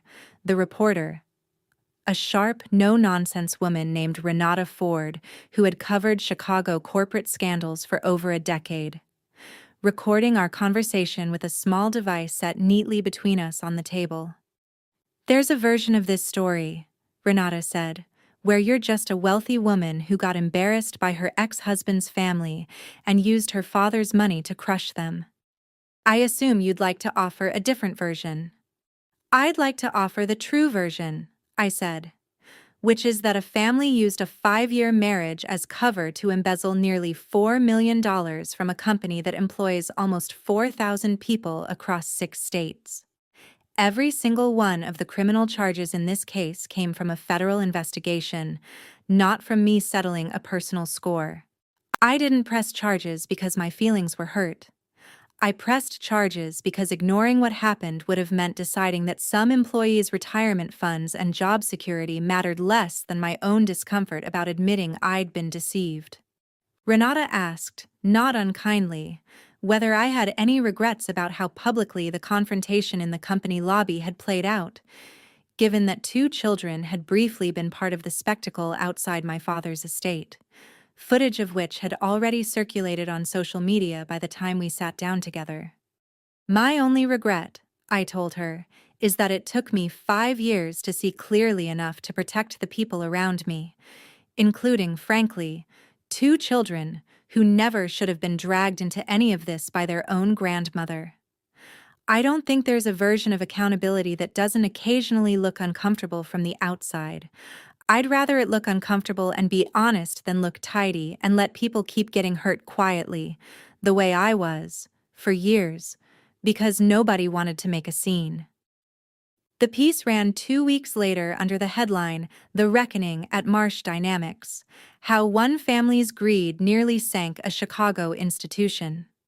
It was, by the standards of business journalism, fair, more interested in the mechanics of the fraud and the broader lesson about unchecked nepotism in family-run companies than in salacious personal details, though it did note, with what I chose to interpret as restrained sympathy, that I had declined to comment on her personal feelings regarding her former husband, stating only that the company's employees deserved more of her attention than her own grievances did. I read the piece once, at my desk, late in the evening after most of the floor had emptied out, and felt something I hadn't expected. A quiet, settled sense of having told the truth, publicly, on my own terms, rather than letting it be told about me by someone else. For 5 years, I had let other people write the story of my life, Derek with his affairs, Diane with her schemes, even my own father, in his well-intentioned silence. This was, in a small but real way, the first chapter I had written entirely myself. Winter came early that year, the way it sometimes does in Chicago, the lake wind turning bitter by the first week of November. I threw myself into work in the way I imagine people throw themselves into physical training after an injury.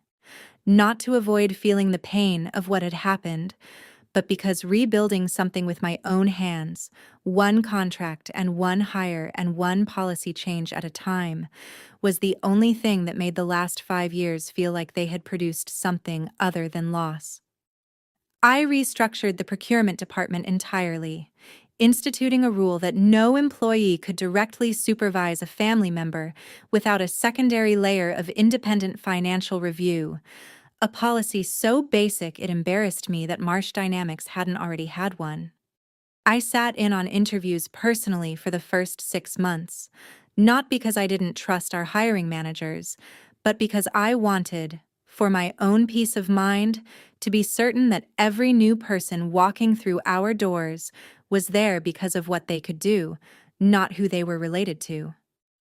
I started running again, something I'd let slide during the marriage because Derek used to make small, needling comments about how intense I looked when I trained for a half marathon 2 years into our relationship, comments I'd absorbed at the time as playful and only later recognized as a quiet, persistent effort to shrink me down to a size that made him more comfortable.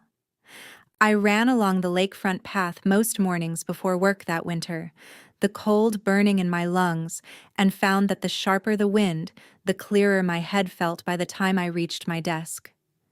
I did not, contrary to what Maggie kept gently hoping out loud over dinner every few weeks, rush back into dating.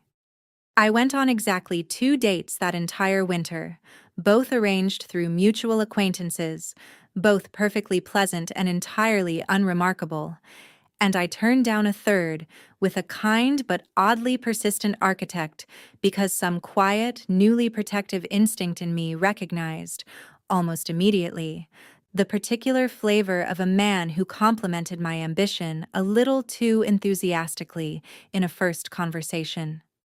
I had learned, the hard way, what performed admiration sounds like when it's covering for something else. I wasn't in a hurry to relearn that lesson. My father, for his part, seemed to grow visibly younger that autumn, in the way people sometimes do when a weight they've been quietly carrying for years finally gets set down. He came into the office 3 days a week instead of 5, spent more afternoons at the house working through the crossword with a cup of black coffee, and started, for the first time since my mother died, mentioning her name in conversation without his voice catching on it. He told me once, over a quiet Sunday dinner in December, that watching me take back the company had felt, in some strange way, like getting a piece of her back too, that she would have recognized something of herself in the way I'd handled the whole ordeal. Calm and precise, rather than vengeful, protecting the people who deserved protecting and holding accountable, without flinching, the people who didn't.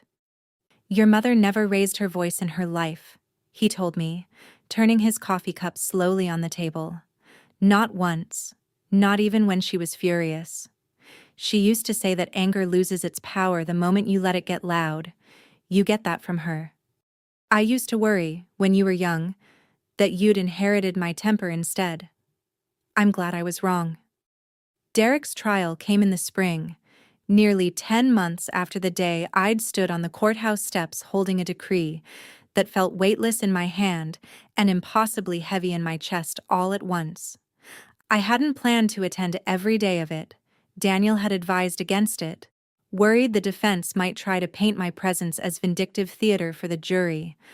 But I went on the day the federal prosecutor presented the digital evidence, the recording from the coffee shop, the screenshots of Derek coordinating the transfer of proprietary client data, the wire records showing money moved into accounts under his direct control.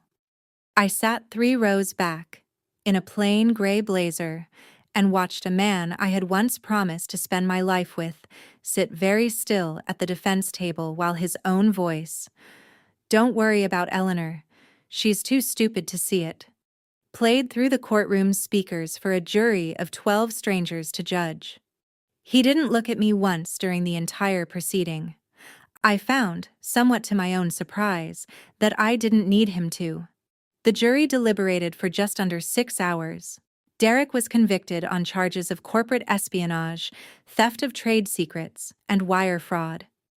At sentencing 3 weeks later, the judge, a stern, silver-haired woman named Judge Alvarez, who had clearly read every page of the evidentiary record with real attention, handed down 7 years in federal prison, along with a restitution order requiring Derek to repay, to the extent he was ever able, his share of the losses attributable directly to his own actions, a figure that, combined with legal fees, would likely follow him for the rest of his working life. Before the sentence was read, Derek was given the opportunity to address the court.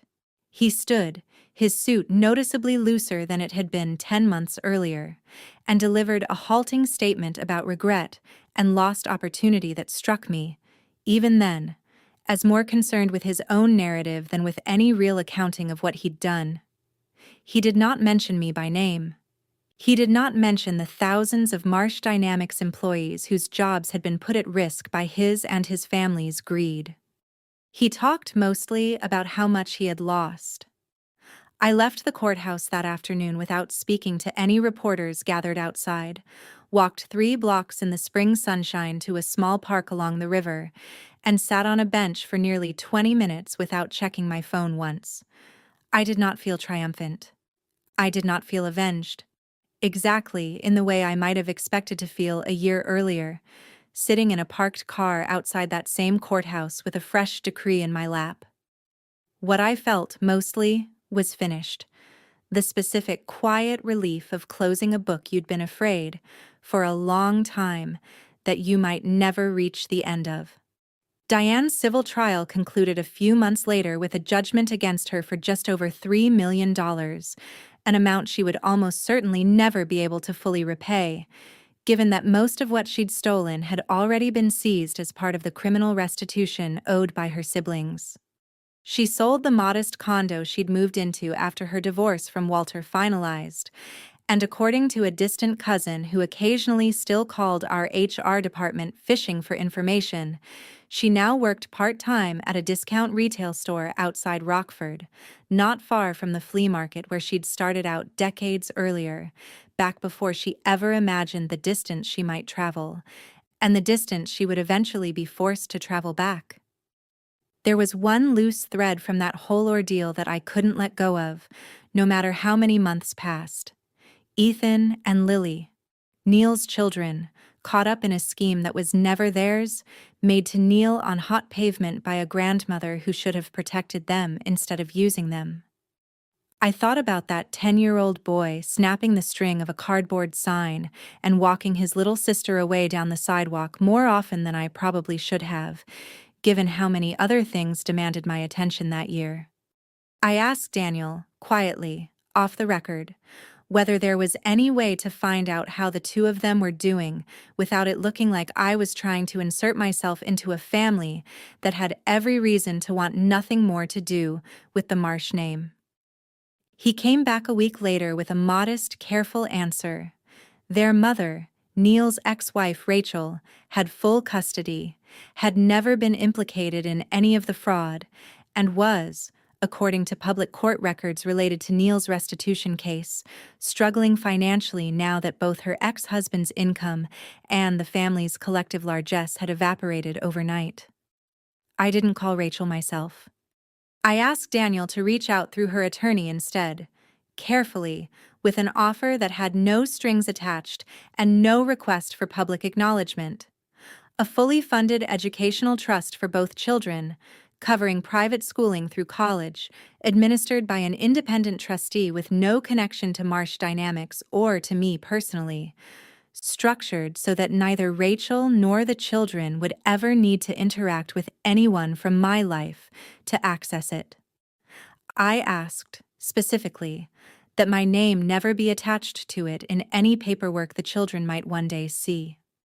Rachel's attorney called back within a few days, cautious and clearly suspicious of the offer's origins, until Daniel explained, patiently, that this had nothing to do with Neil's crimes and everything to do with two children who had been dragged into an adult scheme they had no part in creating.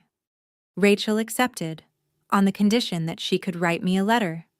Not for publicity, just so I would know she'd received it and understood what it meant. The letter arrived 2 months later, handwritten, a little uneven in places where I suspect she'd rewritten it more than once. She thanked me, said Ethan still talked, quietly, about that day at the estate, that he'd told her afterward in the car, that he'd been scared standing up to his grandmother, but that it had felt like the only thing that made sense to do. She said Lily had nightmares for a few weeks afterward but was doing better now, that both kids had started at a new school in the fall, a fresh start away from anyone who might recognize their last name. I kept that letter in the top drawer of my desk for a long time afterward. It didn't undo anything Diane had done to those children.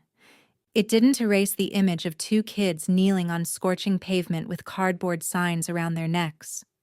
But it felt, in some small and necessary way, like proof that not everything touched by that family's greed had to end up broken. Some things, if you were careful and patient and quiet about it, could still be protected. Marsh Dynamics turned 35 years old that following June, and my father, despite his growing comfort with a slower schedule, insisted on throwing a proper anniversary gala at the Peninsula downtown, the kind of event with a string quartet and a seated dinner for 400 people that he had always loved, and that I, historically, had found slightly exhausting to sit through as the dutiful daughter smiling in the background. This year was different. This year I stood at the podium myself, in a dark green gown my mother would have approved of, looking out over a room full of employees, longtime partners, board members, and a scattering of local business reporters, including Renata Ford, who caught my eye from a table near the back and gave me a small, knowing nod. 35 years ago, I began, my father leased a single warehouse on the south side of this city with 3 employees and a line of credit most banks considered a bad bet. He built something out of almost nothing because he refused to let other people's doubts decide what he was capable of. I spent a good part of the last 5 years forgetting that lesson, letting people who had done nothing to earn my trust convince me that loyalty meant silence and that love meant looking away from things I should have confronted directly. I paused, aware of exactly how many people in that room had watched the last year of my life unfold in newspaper columns and hallway gossip, and decided, deliberately, not to soften what came next. I won't stand up here and pretend the last year was anything other than painful. It was. But it also taught me the actual difference between the people who wanted to be near this company because they believed in what we build here, and the people who simply wanted access to what we'd already built. I'm grateful, more than I can easily put into words, to everyone in this room who chose to stay through a very messy period of transition, who kept doing good, honest work while the people around them were busy trying to explain away theft as ambition. This company is 35 years old today because of you, not despite the mess certain people tried to bury you under. I raised a glass, and 400 people raised theirs with me, and for a moment, standing at that podium with my father watching from the front table, his eyes bright in a way I hadn't seen since before my mother died, I felt something settle fully into place. Not vindication, not even pride exactly, but something quieter and sturdier. The sense of standing, finally, entirely on ground that was mine. After the speeches, Thomas Kwan found me near the bar and told me, in the careful, understated way he said most things, that morale across the company had measurably improved over the past 2 quarters according to the internal engagement surveys HR ran twice a year. The first genuine increase, he mentioned, in nearly 4 years. I hadn't asked for that statistic. It meant more to me than almost anything else said to me that whole evening. It was late that same summer when my father had what his doctor later described, with careful understatement, as a cardiac event. Not severe enough to require surgery, but serious enough that he spent 4 days in Northwestern Memorial, hooked up to monitors that beeped through the night while I sat in a vinyl armchair beside his bed, unable to bring myself to go home even after the nurses assured me, repeatedly, that he was stable. He woke on the second night to find me still there, my suit jacket draped over the back of the chair, a stack of contracts I hadn't touched balanced on my knees. "You should go home, Eleanor," he said, his voice thin but still carrying that same dry note of authority. "I'm not going anywhere tonight." "I know," I said. "I'm staying anyway." He was quiet for a while, watching the slow green line of his heart monitor trace its steady rhythm across the screen. "I used to worry, you know," he said eventually, "that I'd raised you to need my approval too much. That I'd made it too easy for you to mistake obedience for love, the way you did with Derek, kneeling on my study floor at 26. Certain that crying hard enough would make something true that wasn't." "You didn't make me do that," I said. "That was mine." "Maybe," he allowed. "But watching you take this company back, watching you handle Diane and her whole rotten family without losing yourself in bitterness the way I might have at your age, I stopped worrying about that particular fear a long time ago. I just never told you, because I didn't want you to think I was only proud of you now that you'd proven something to me. You didn't owe me proof, Eleanor. I should have said that a long time ago." I reached over and took his hand, the skin thin and spotted with age, but the grip still strong. Still the same hand that had walked me down an aisle he'd had serious doubts about. Still the same hand that had signed off on a marriage he must have known, on some level, was a mistake, because he loved me too much to be the one who told me no. "You never owed me a company either," I told him. "I used to think I had something to prove to earn my place in it. I don't think that anymore. I think I just want to build something good with the time I have, the same way you did." He squeezed my hand and closed his eyes, and for the rest of that quiet, beeping night, we didn't say anything else. We didn't need to. He was discharged 4 days later with a stern list of dietary restrictions he complained about for exactly 1 week before quietly following almost all of them, and a standing order from his cardiologist to reduce his hours at the office to something closer to genuine part-time. He didn't fight the transition the way I expected him to. If anything, he seemed almost relieved to finally, fully, hand over the daily weight of running Marsh Dynamics to someone he trusted completely. Someone who, as it turned out, had needed to survive a small private catastrophe of her own before she was ready to carry it. Almost exactly a year to the day after I had stood on the courthouse steps holding a decree that felt like the end of everything, I drove my father out to Rose Hill Cemetery on the north side of the city, taking the old silver Volvo my mother used to drive to the grocery store, the one my father had never been able to bring himself to sell even after 14 years. The morning was crisp for late September, the kind of cool, clear light that makes the whole city look freshly washed, and the drive wound past rows of maple trees just beginning to turn at the edges. It had been a long time since my father and I had shared a car ride in that kind of easy, unforced quiet. He wore a simple gray button-down, his face lined with the accumulated weight of 72 years, but his eyes, that morning, were bright and unusually soft. We parked near the older section of the cemetery and walked slowly together up a gently sloping path lined with old oaks, carrying a small bouquet of white peonies, my mother's favorite, the same flower she'd carried at her own wedding, according to the photograph that still sat on my father's nightstand. Her grave sat beneath the shade of one of the oldest trees in that section, the headstone reading simply, Helen Marsh, beloved wife and mother, the granite still clean and well kept. Thanks to a groundskeeper my father paid privately to visit twice a month regardless of the season. He knelt, with some visible effort, and used a handkerchief from his breast pocket to clear a few fallen leaves from the base of the stone, his hands trembling slightly but moving with a tenderness that 13 years of grief had never worn down. I placed the peonies against the stone and lit a small votive candle we'd brought, watching the thin curl of smoke rise into the clear morning air, carrying with it, it felt like, some of the weight of the last year. "Mom," I said quietly, "your daughter finally came to see you with good news for once. The company's safe. I found myself again.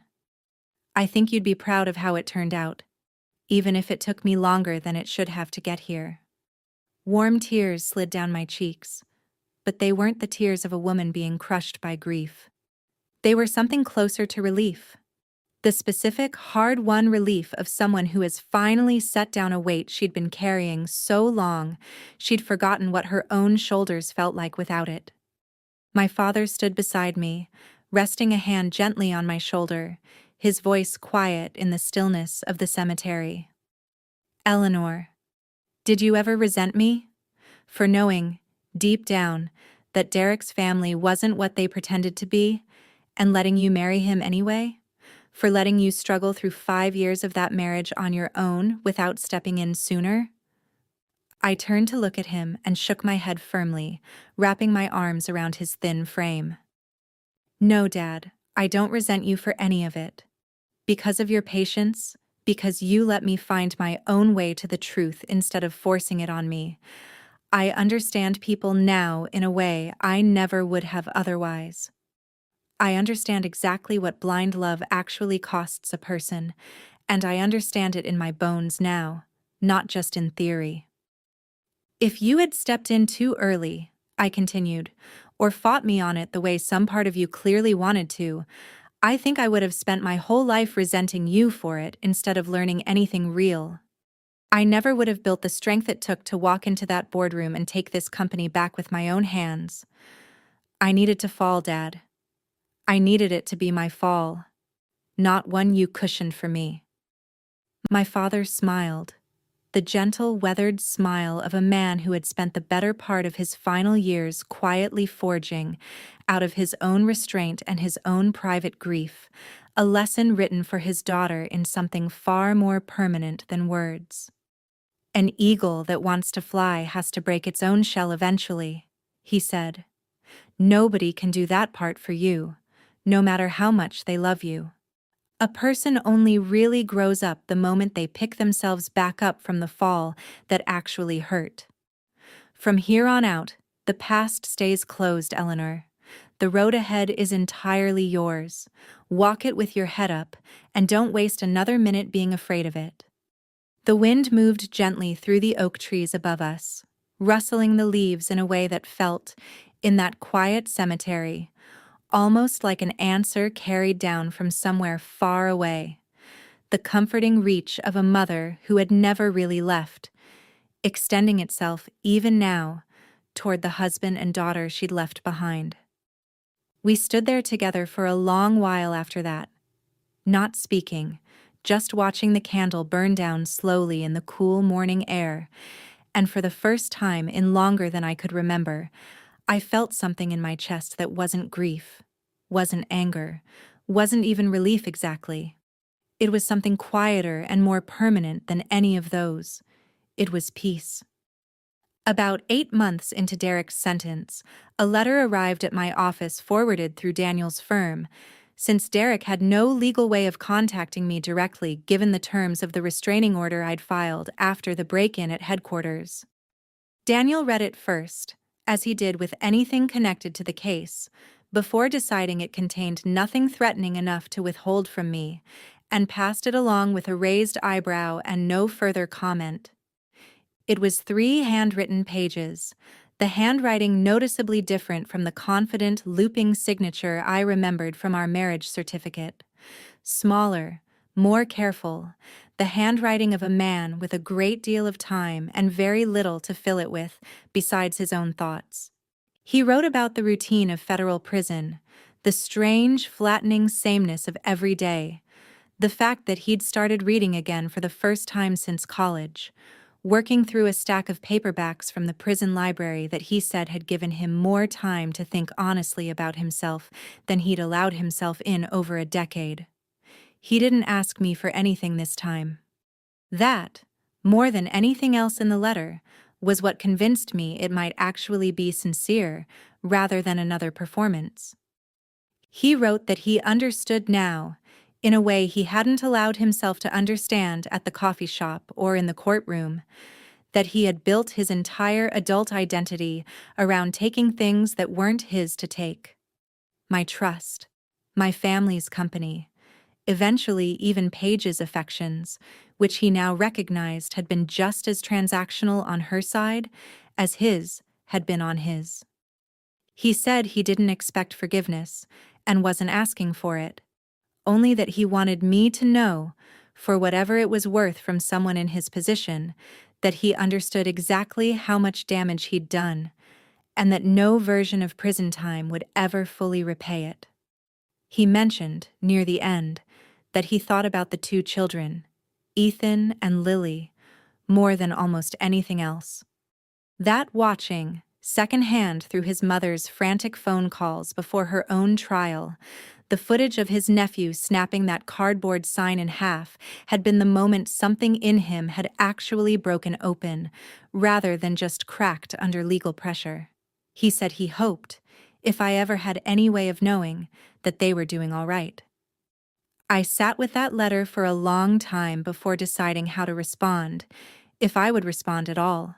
In the end, I wrote him 4 sentences, no more. I told him that the children were doing well, without offering any further detail about the trust or Rachel's letter, because that information belonged to them, not to him. I told him that reading was a good use of his time, and that I hoped he continued it. I told him I had no interest in corresponding further, not out of anger, but because I had built a life in the last year that didn't require his presence in it, even at the margins, even in the form of an occasional letter. And I told him, finally, that I hoped he used whatever years he had left to become a person capable of actual honesty, because the version of him I'd married had never once, in 5 years, managed it. I mailed the letter myself, on my lunch break, dropping it into a blue mailbox on the corner near my office, rather than routing it through Daniel's firm, A small, private gesture that felt like closing a door quietly rather than slamming it. I never heard from him again after that, and I never went looking for a reason to. That second winter, I started something I hadn't planned as any kind of grand gesture, a mentorship program inside Marsh Dynamics, specifically aimed at young women in our finance and operations divisions, the departments that had been hit hardest and most personally by the fraud, the ones where I imagined a certain kind of quiet, corrosive cynicism might have taken root after watching senior leadership turn out to be thieves. I met with a small group every other Thursday over lunch in a conference room on the 37th floor. No agenda beyond honest conversation about the actual, unglamorous realities of building a career in a business run by a family whose last public scandal had made the front page of the business section. One of the young women in that group, a sharp 24-year-old financial analyst named Priya Anand, asked me once, with the kind of directness only someone that early in her career still has the nerve for, whether I regretted marrying Derek at all, given everything it had cost me. I thought about the question seriously before answering, because I owed her something more honest than a rehearsed line. There are days I regret the specific 5 years, I told her. The sleepless nights, the humiliation of finding out in front of a courthouse full of strangers exactly how thoroughly I'd been used. I won't pretend those years didn't cost me something real. But I don't regret who I became on the other side of it. I don't think I would have become the kind of leader capable of doing what I did in that boardroom if I hadn't first spent 5 years learning, the hard way, exactly what it looks like when someone is lying to you with a smile on their face. That's not a lesson I'd wish on anyone. But it's one I'm grateful, in a complicated way, to have actually learned, rather than just been warned about. Priya nodded slowly, turning that over. My mom always told me love makes you stupid, she said. I never really believed her until I watched this whole thing play out on the news. Your mom's not entirely wrong, I said. But I'd put it a little differently. Love doesn't make you stupid. Refusing to look honestly at evidence because you're afraid of what it means, that's what makes you stupid. And love is just the excuse people use to justify doing it. The actual antidote isn't refusing to love people. It's refusing to stop paying attention just because loving someone makes it more comfortable not to. That line, apparently, made its way around the office in the months that followed, repeated informally in performance reviews and onboarding sessions until it eventually appeared, slightly reworded, in the company's updated Code of Conduct training under a section about conflicts of interest.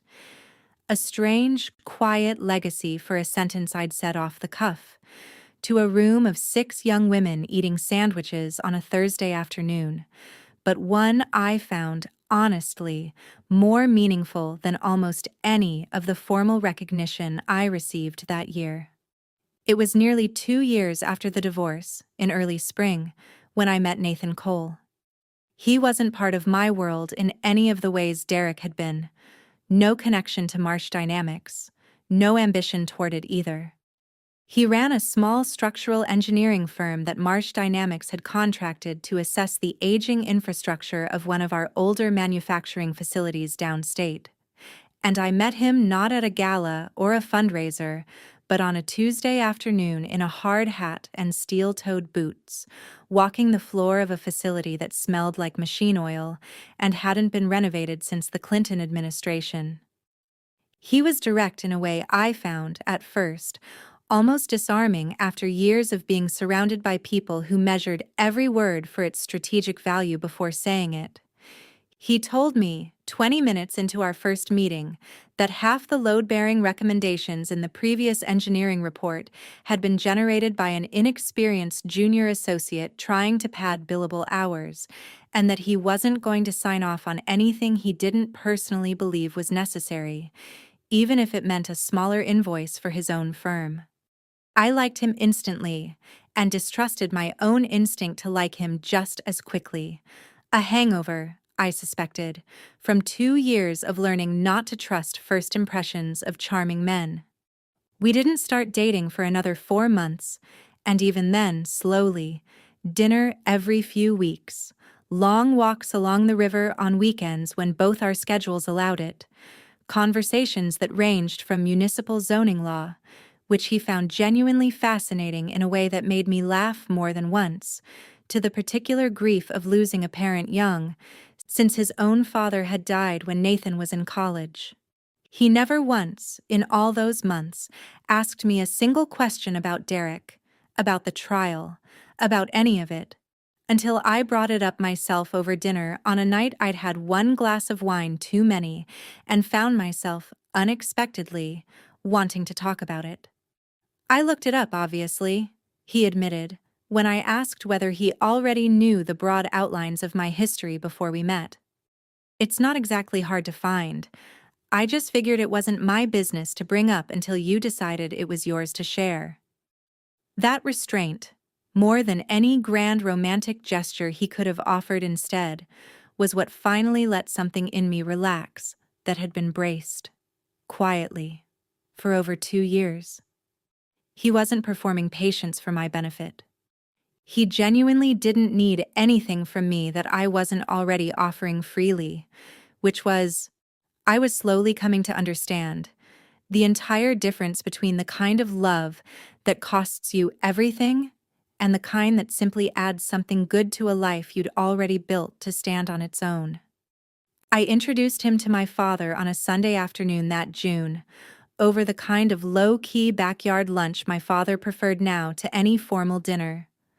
My father watched Nathan for most of the afternoon with the quiet, assessing patience of a man who had learned, the hard way, exactly what it cost his family the last time he'd extended trust too easily. At the end of the visit, walking Nathan to his car, my father shook his hand and said only, "You're welcome back any time," which, from him, was as close to a blessing as I imagine he was ever going to give anyone again. I wasn't in a hurry that time. I had learned, finally, the difference between urgency and love, and I intended to take my time proving to myself that I understood the difference before I let anyone new get close enough to test it. My father formally retired as chairman of Marsh Dynamics 18 months after his cardiac scare, exactly on the timeline he'd promised the board when he first appointed me co-CEO. He didn't want a large public event. He'd never much liked being the center of attention, despite 4 decades spent running a company that made that nearly unavoidable. But the board insisted on something, and eventually we settled on a modest reception in the 40th floor boardroom itself, the same room where I had once slammed 3 binders of evidence down on the glass table in front of Diane Callahan and watched her entire world start to collapse. It felt fitting somehow that this transition would happen in the same space. My father stood at the head of that table one final time as chairman, surrounded by roughly 30 people, board members, senior executives, Thomas Kwan, Gary Fenn, Daniel Reyes, and a handful of longtime employees who had been with the company since its earliest years in that original leased warehouse. He spoke for maybe 10 minutes, most of it dry, understated humor about the mistakes he'd made building this company from nothing. The vendors who'd once tried to swindle him in the early 90s, the year he'd nearly lost everything to a bad expansion decision in 1997 that only a stubborn refusal to quit had pulled the company back from. Near the end, his voice shifted, quieter and more deliberate, and I felt the whole room lean in slightly, sensing what was coming. "I built this company because I refused to let anyone else decide what I was capable of," he said, echoing, almost word for word, what he'd said the day he announced my co-CEO appointment. But a company built by one stubborn man only survives as long as that man does, unless he's smart enough to find someone who can carry it further than he ever could alone. I've watched my daughter take a version of this company that had been quietly hollowed out by people who mistook proximity to wealth for a right to it, and rebuild it into something stronger than it was before any of that happened. I'm not handing this company to Eleanor today because she's my daughter. I'm handing it to her because she has already, over the last 2 years, proven every single day that she's the right person to hold it. He signed the final transfer documents at that table, his handwriting steadier than it had been in his hospital bed 18 months earlier, and handed me a small, worn leather folio that I recognized immediately. The original lease agreement for that first warehouse on the south side, dated 37 years earlier. The ink faded but still legible, the address of a building that, I happen to know, was still standing. Now converted into loft apartments a few blocks from a coffee shop I'd once sat in across from a man reading his own downfall off a digital recorder. "Keep this somewhere you'll actually see it," he told me, pressing the folio into my hands. "Not locked in a vault. Somewhere on your actual desk. So you remember, every single day, exactly how little this all started as, and exactly how much of it you're responsible for now." I kept it on the corner of my desk from that day forward, next to a small framed photograph of my mother that had, for 5 years, lived in a box in a closet at the mansion I no longer owned, and that I had retrieved, quietly, the week after the divorce finalized, and never put away again. 2 years to the day after I stood on the steps of the Cook County Courthouse holding a decree that felt weightless in my hand, I found myself back there, though not for any reason connected to my own life this time. Priya, the young analyst from my mentorship group, had asked me, a little nervously, whether I would come sit with her the morning her own divorce finalized. Her marriage, mercifully, hadn't involved anything close to what mine had. Just a slow, ordinary, drifting apart from a college boyfriend she'd married too young and outgrown gently rather than violently. But she said she didn't want to walk out of that building alone, and she'd heard, somewhere along the office grapevine, that I understood something about what that walk felt like. I met her on the same steps at 9 that morning, the August heat already pressing down even at that hour, and we sat together on a stone bench near the entrance while she waited for her attorney. She was quiet for a while, watching people move up and down the courthouse steps, before she asked me, carefully, whether it got easier. The morning of, no, I told her honestly. The morning of is always going to feel like the floor dropping out from under you, even when the marriage wasn't a good one, even when you know, rationally, that this is the right outcome. Grief doesn't care whether the thing you're grieving was good for you. It just cares that it's over. "But a year from now?" she asked. 2 years? I thought about the version of myself who had sat in a parked Range Rover on this same street 2 years earlier, sobbing into a steering wheel, deleting 5,000 photographs with shaking hands. I thought about the mansion I'd sold, the condo I'd built slowly into something entirely mine, the boardroom where I'd taken back a company that had nearly been stolen out from under my family, the letter from Rachel thanking me for something I'd never wanted acknowledged. The quiet, unhurried way Nathan had waited months before asking me a single question about any of it.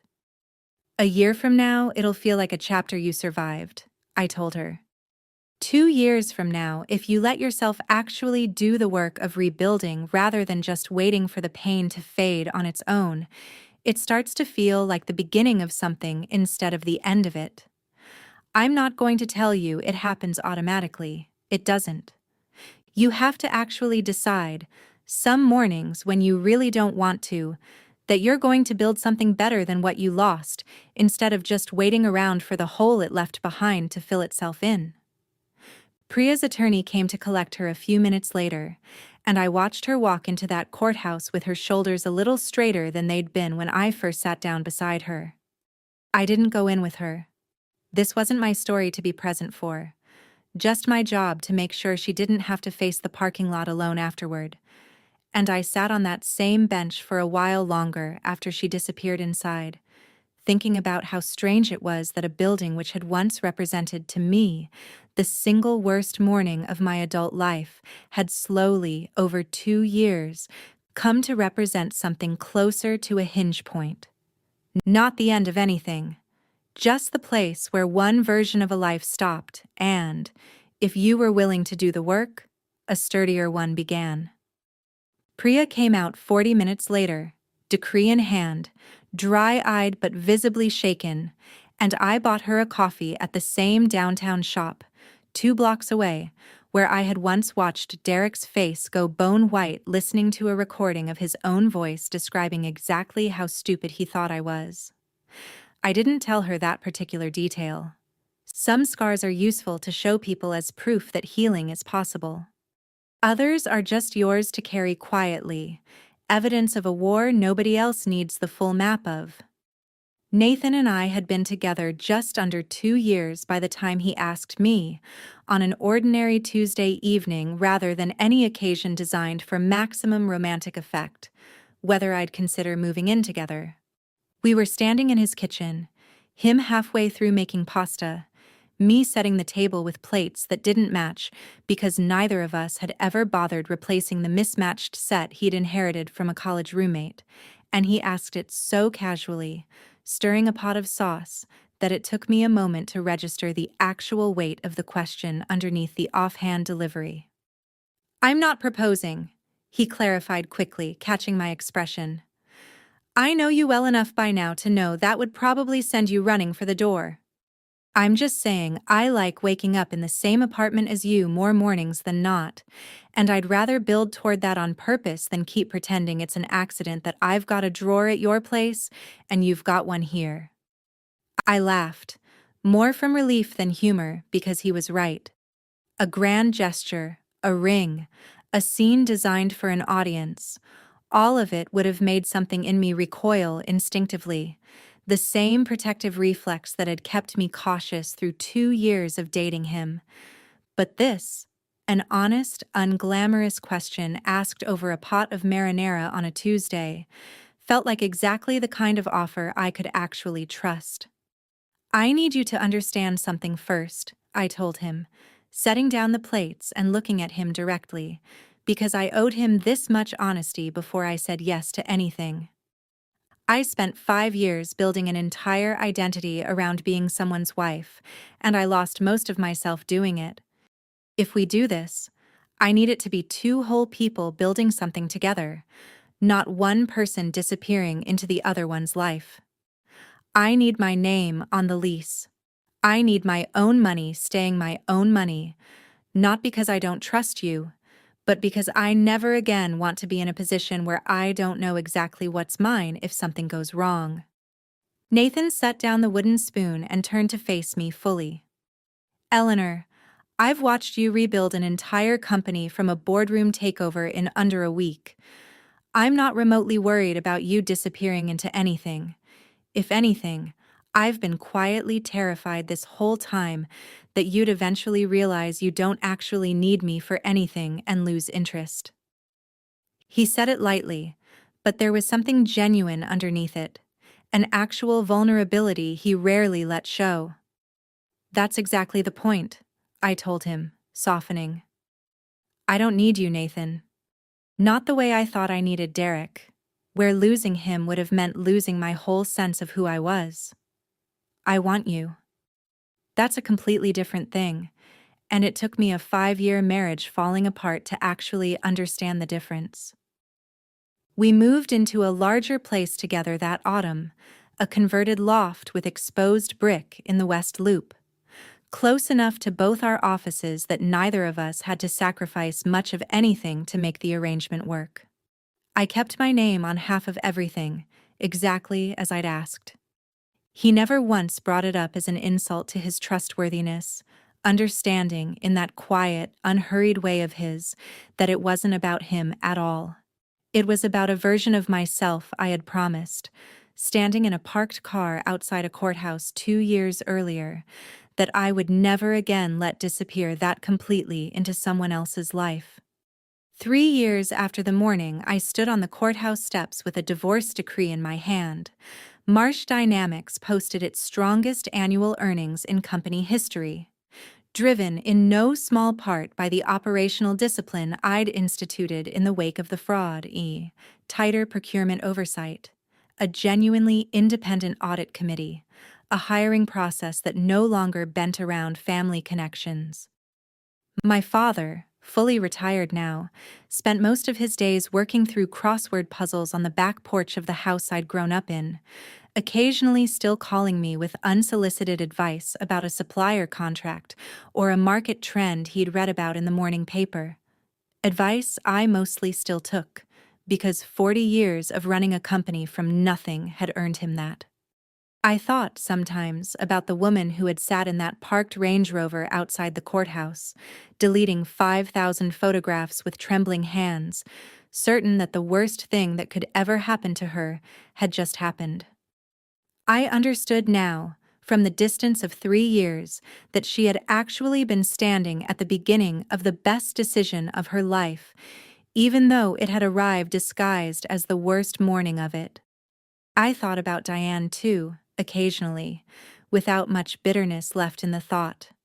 A woman who had spent decades scraping her way up from a flea market folding table, only to build on top of that hard-won foundation an entire architecture of theft that eventually collapsed under its own weight and buried her back almost exactly where she'd started, working a part-time retail job outside Rockford, estranged from a husband who'd fled the moment things got difficult, and a son doing 7 years in federal prison for crimes she had, in her own way, taught him to believe were simply the natural order of how the world worked. I didn't wish her further harm. I also didn't spend any energy wishing her well. She had built her own ending, brick by embezzled brick, long before I ever walked into that boardroom. I thought, most of all, about Ethan, who would be a teenager by now, and I hoped, in the quiet, private way you hope for people whose lives you've only glancingly touched, that the trust fund sitting untouched under an independent trustee's care was giving him and his sister something his grandmother never managed to offer either of them. An actual future built on something other than someone else's stolen money. Marsh Dynamics still occupied the same 40th floor boardroom where I had once slammed 3 binders of evidence onto a glass table and watched an entire family's carefully constructed lie collapse in real time.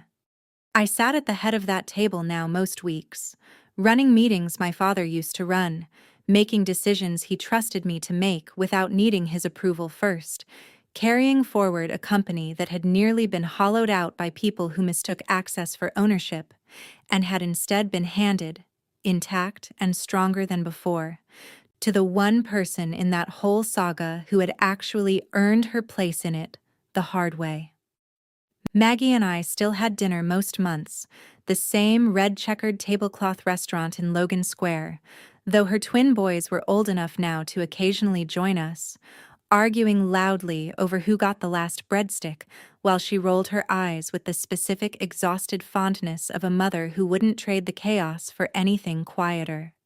On one of those evenings, not long after the earnings call that confirmed Marsh Dynamics' strongest year in company history, she asked me the question I suspect she'd been holding on to for a while, the way she used to hold back honest observations about Derek until she judged the timing right. "Do you ever think about how different this all would have looked?"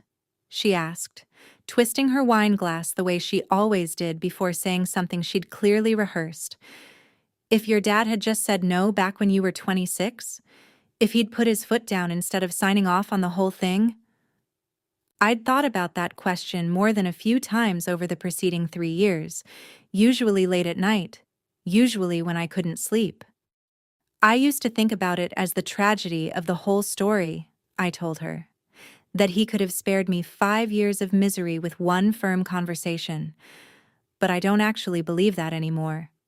If he'd forced the issue, I would have married Derek anyway, just angrier at my father for trying to stop me. And I'd have gone into that marriage without a single person left in my corner willing to tell me the truth once things started going wrong. The only reason I called him, sobbing, from that parking lot outside the courthouse was because he'd never once used the words, "I told you so" against me. If he'd fought me on it originally, I'm not sure I'd have had anywhere safe left to land when it finally fell apart.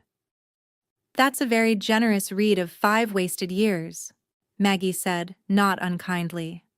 They weren't wasted, I said, and found, saying it out loud, that I actually believed it fully for the first time. They were expensive. There's a difference. I paid an enormous amount for what I learned in that marriage.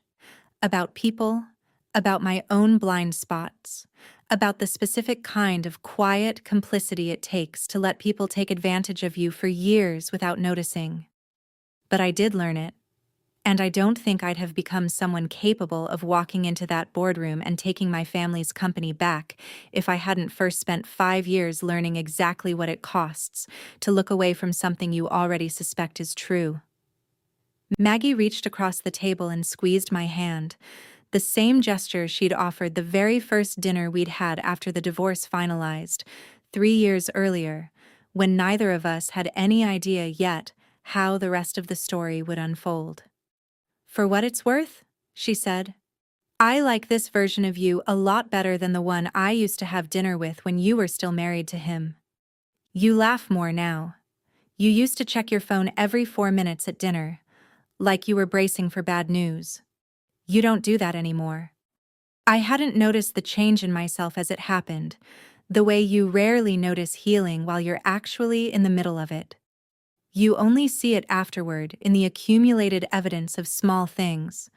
A phone that stayed in your bag through an entire dinner, a laugh that came without checking first whether it was safe to have one, a life built slowly, deliberately, entirely on your own terms, standing on ground solid enough that you'd finally stopped waiting for it to give way beneath you.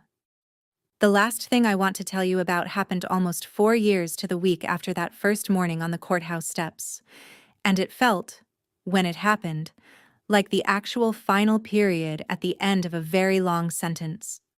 Marsh Dynamics was hosting its annual shareholders meeting, held that year in a renovated event space inside the same Southside warehouse district where my father had leased his very first building 39 years earlier, a deliberate choice on my part, meant as a quiet tribute rather than a grand gesture, though the local business press noticed it anyway and ran a small feature on the symbolism. I stood at the podium in front of roughly 200 shareholders, board members, and employees, delivering the kind of routine annual report that, 4 years earlier, I would never have imagined myself capable of delivering with a steady voice. Partway through the question and answer session that followed, an older shareholder I didn't recognize, a soft-spoken man in his 70s who identified himself only as a retired schoolteacher who'd invested a modest inheritance in Marsh Dynamics stock decades earlier, raised his hand and asked a question that had nothing to do with quarterly earnings. "Ms. Marsh," he said, "I read about everything that happened here a few years back. The family, the fraud, all of it. I've followed a lot of companies through scandals like that over the years, and most of them never really recover the trust they lose. This one clearly did. I suppose I just wanted to ask, in your own words, what you think actually made the difference." I hadn't prepared an answer to that particular question, and I found myself taking a moment before responding, genuinely turning it over rather than reaching for a rehearsed line. "I think most companies that don't recover from something like this," I said finally, "try to manage the story instead of actually fixing what was broken. They hire a communications firm, they issue a careful statement, they quietly settle everything behind closed doors, and they hope the public's attention moves on to the next scandal before anyone notices nothing structural actually changed. We didn't do that. We opened everything up. The bank statements, the shell corporations, the actual dollar figures, in our own lobby, in front of our own employees, because I decided early on that the only way to actually earn trust back was to refuse to hide from exactly how badly it had been broken in the first place. And then, once the truth was fully out in the open, we did the unglamorous work of actually fixing the systems that let it happen. Better oversight, real independence in our audit process, a hiring culture that doesn't bend around who someone happens to be related to. I think people can tell the difference eventually between a company that's managing a crisis and a company that's actually changed because of one. We tried very hard to be the second kind. The old man nodded slowly, seemingly satisfied, and thanked me, and the meeting moved on to less dramatic matters: supply chain logistics, a proposed expansion into 2 new states, the usual unglamorous machinery of running a large company. But I thought about his question for the rest of that day, and for a while afterward, because it crystallized something I hadn't fully articulated to myself before, even after 4 years of living through the aftermath.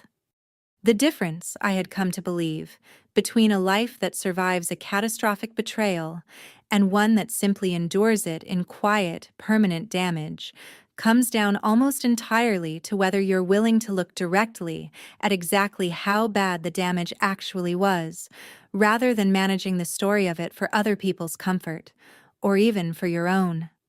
Eleanor Marsh of 4 years earlier had spent 5 years managing the story of her marriage, smoothing over Derek's absences, explaining away his mother's schemes, telling herself and everyone around her that things were fine right up until the moment a judge's stamp made it impossible to pretend any longer.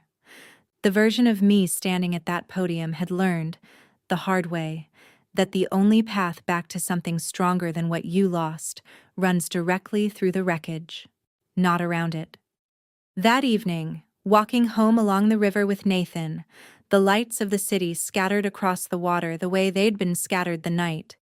Years earlier, when I'd walked home from dinner with Maggie turning over the same question about what actually made anything survivable, I found myself telling him about the old shareholders question, and about the answer I'd given without quite planning to give it. "You know," Nathan said, threading his fingers through mine as we walked, "I think that's probably true of most things that break badly.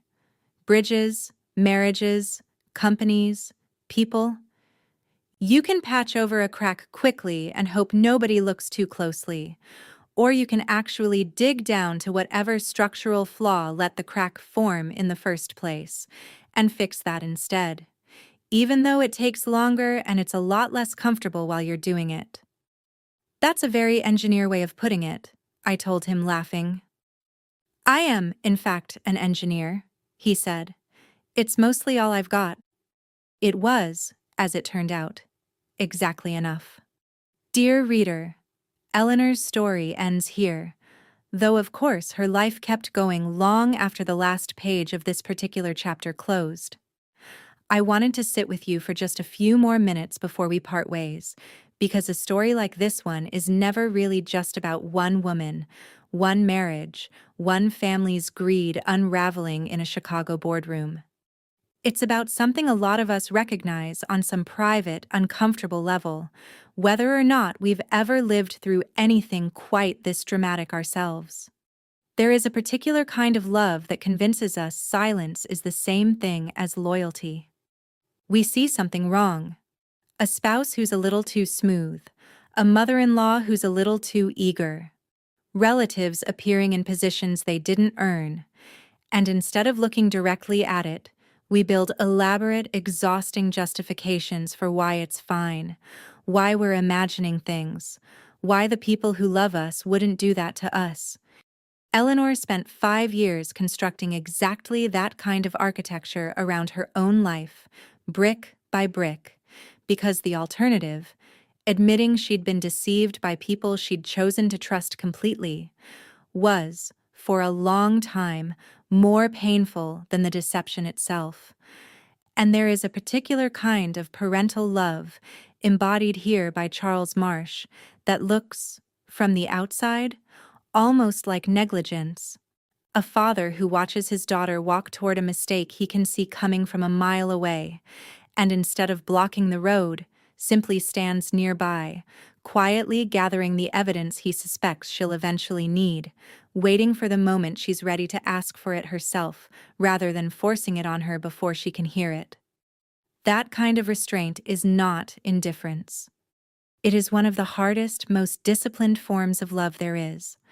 The willingness to let someone you love fall, because you understand, better than they do in the moment, that catching them too soon will only teach them that falling is something other people are responsible for preventing. If you take nothing else from Eleanor's story, I hope you take this. The people who truly love you are rarely the ones performing devotion the loudest. Derek cried on command. Diane called Eleanor a blessing to her face while quietly siphoning millions from the company that fed her family. Performed love is cheap, and it is almost always trying to sell you something. Real love, more often, looks like a father who says almost nothing for 3 years, waiting patiently for his daughter to find her own way home, and then simply opens the door without a single word of blame when she finally does. There is also, in this story, a harder truth about money and about what it actually means to earn something. Every dollar the Callahan family stole from Marsh Dynamics eventually cost them everything they'd built their identities around. Roy and Sandra and Neil facing years of restitution payments that will likely follow them for the rest of their working lives. Diane scraping by in a part-time retail job not far from the flea market she started at decades earlier. Derek spending 7 years of his life in a federal prison cell, reading paperbacks and writing letters nobody was obligated to answer. Wealth acquired through scheming and theft has a way of evaporating exactly when you need it most, leaving behind nothing but the specific, hollow humiliation of having built your entire self-image around something that was never actually yours. Only the money you've earned honestly, only the love you've given without expecting a return on it, follows you all the way to the end of your life and actually stays. And finally, there is the matter of the children, Ethan and Lily, dragged into an adult scheme they had no part in creating, made to kneel on burning pavement by a grandmother who should have shielded them instead of using them. If this story leaves you with any single practical lesson to carry forward, let it be this one. Whatever grievances the adults in a family are working through, however justified the anger, however desperate the circumstances, children are never an acceptable instrument for settling them. Ethan's small, furious act of snapping that cardboard sign in half remains, for me, the single most important moment in this entire story. A 10-year-old boy who understood something his own grandmother had apparently never learned, that dignity is not something you're allowed to spend on someone else's behalf. And that real accountability means the person who did wrong is the one who has to answer for it, not the smallest and most powerless people standing nearby. Eleanor rebuilt her life slowly, deliberately, refusing to let either bitterness or a rushed search for a replacement relationship define the years that followed. She let herself grieve honestly rather than performing recovery for an audience. She let her father's steady, patient love finally reach her, years later than it might have, but not too late to matter. And she built something in the wreckage of that failed marriage that was, by every meaningful measure, stronger and more honestly hers than anything she'd had before. Wishing every one of you the clarity to see the people around you honestly, the courage to act on what you see rather than talking yourself out of it, and the patience to rebuild carefully rather than rushing to fill the silence a broken chapter leaves behind. May you keep the people who love you quietly and let go, without regret, of the ones who only ever loved the version of you that was useful to them. Thank you for spending this time with Eleanor's story, and take good care of yourselves and of each other.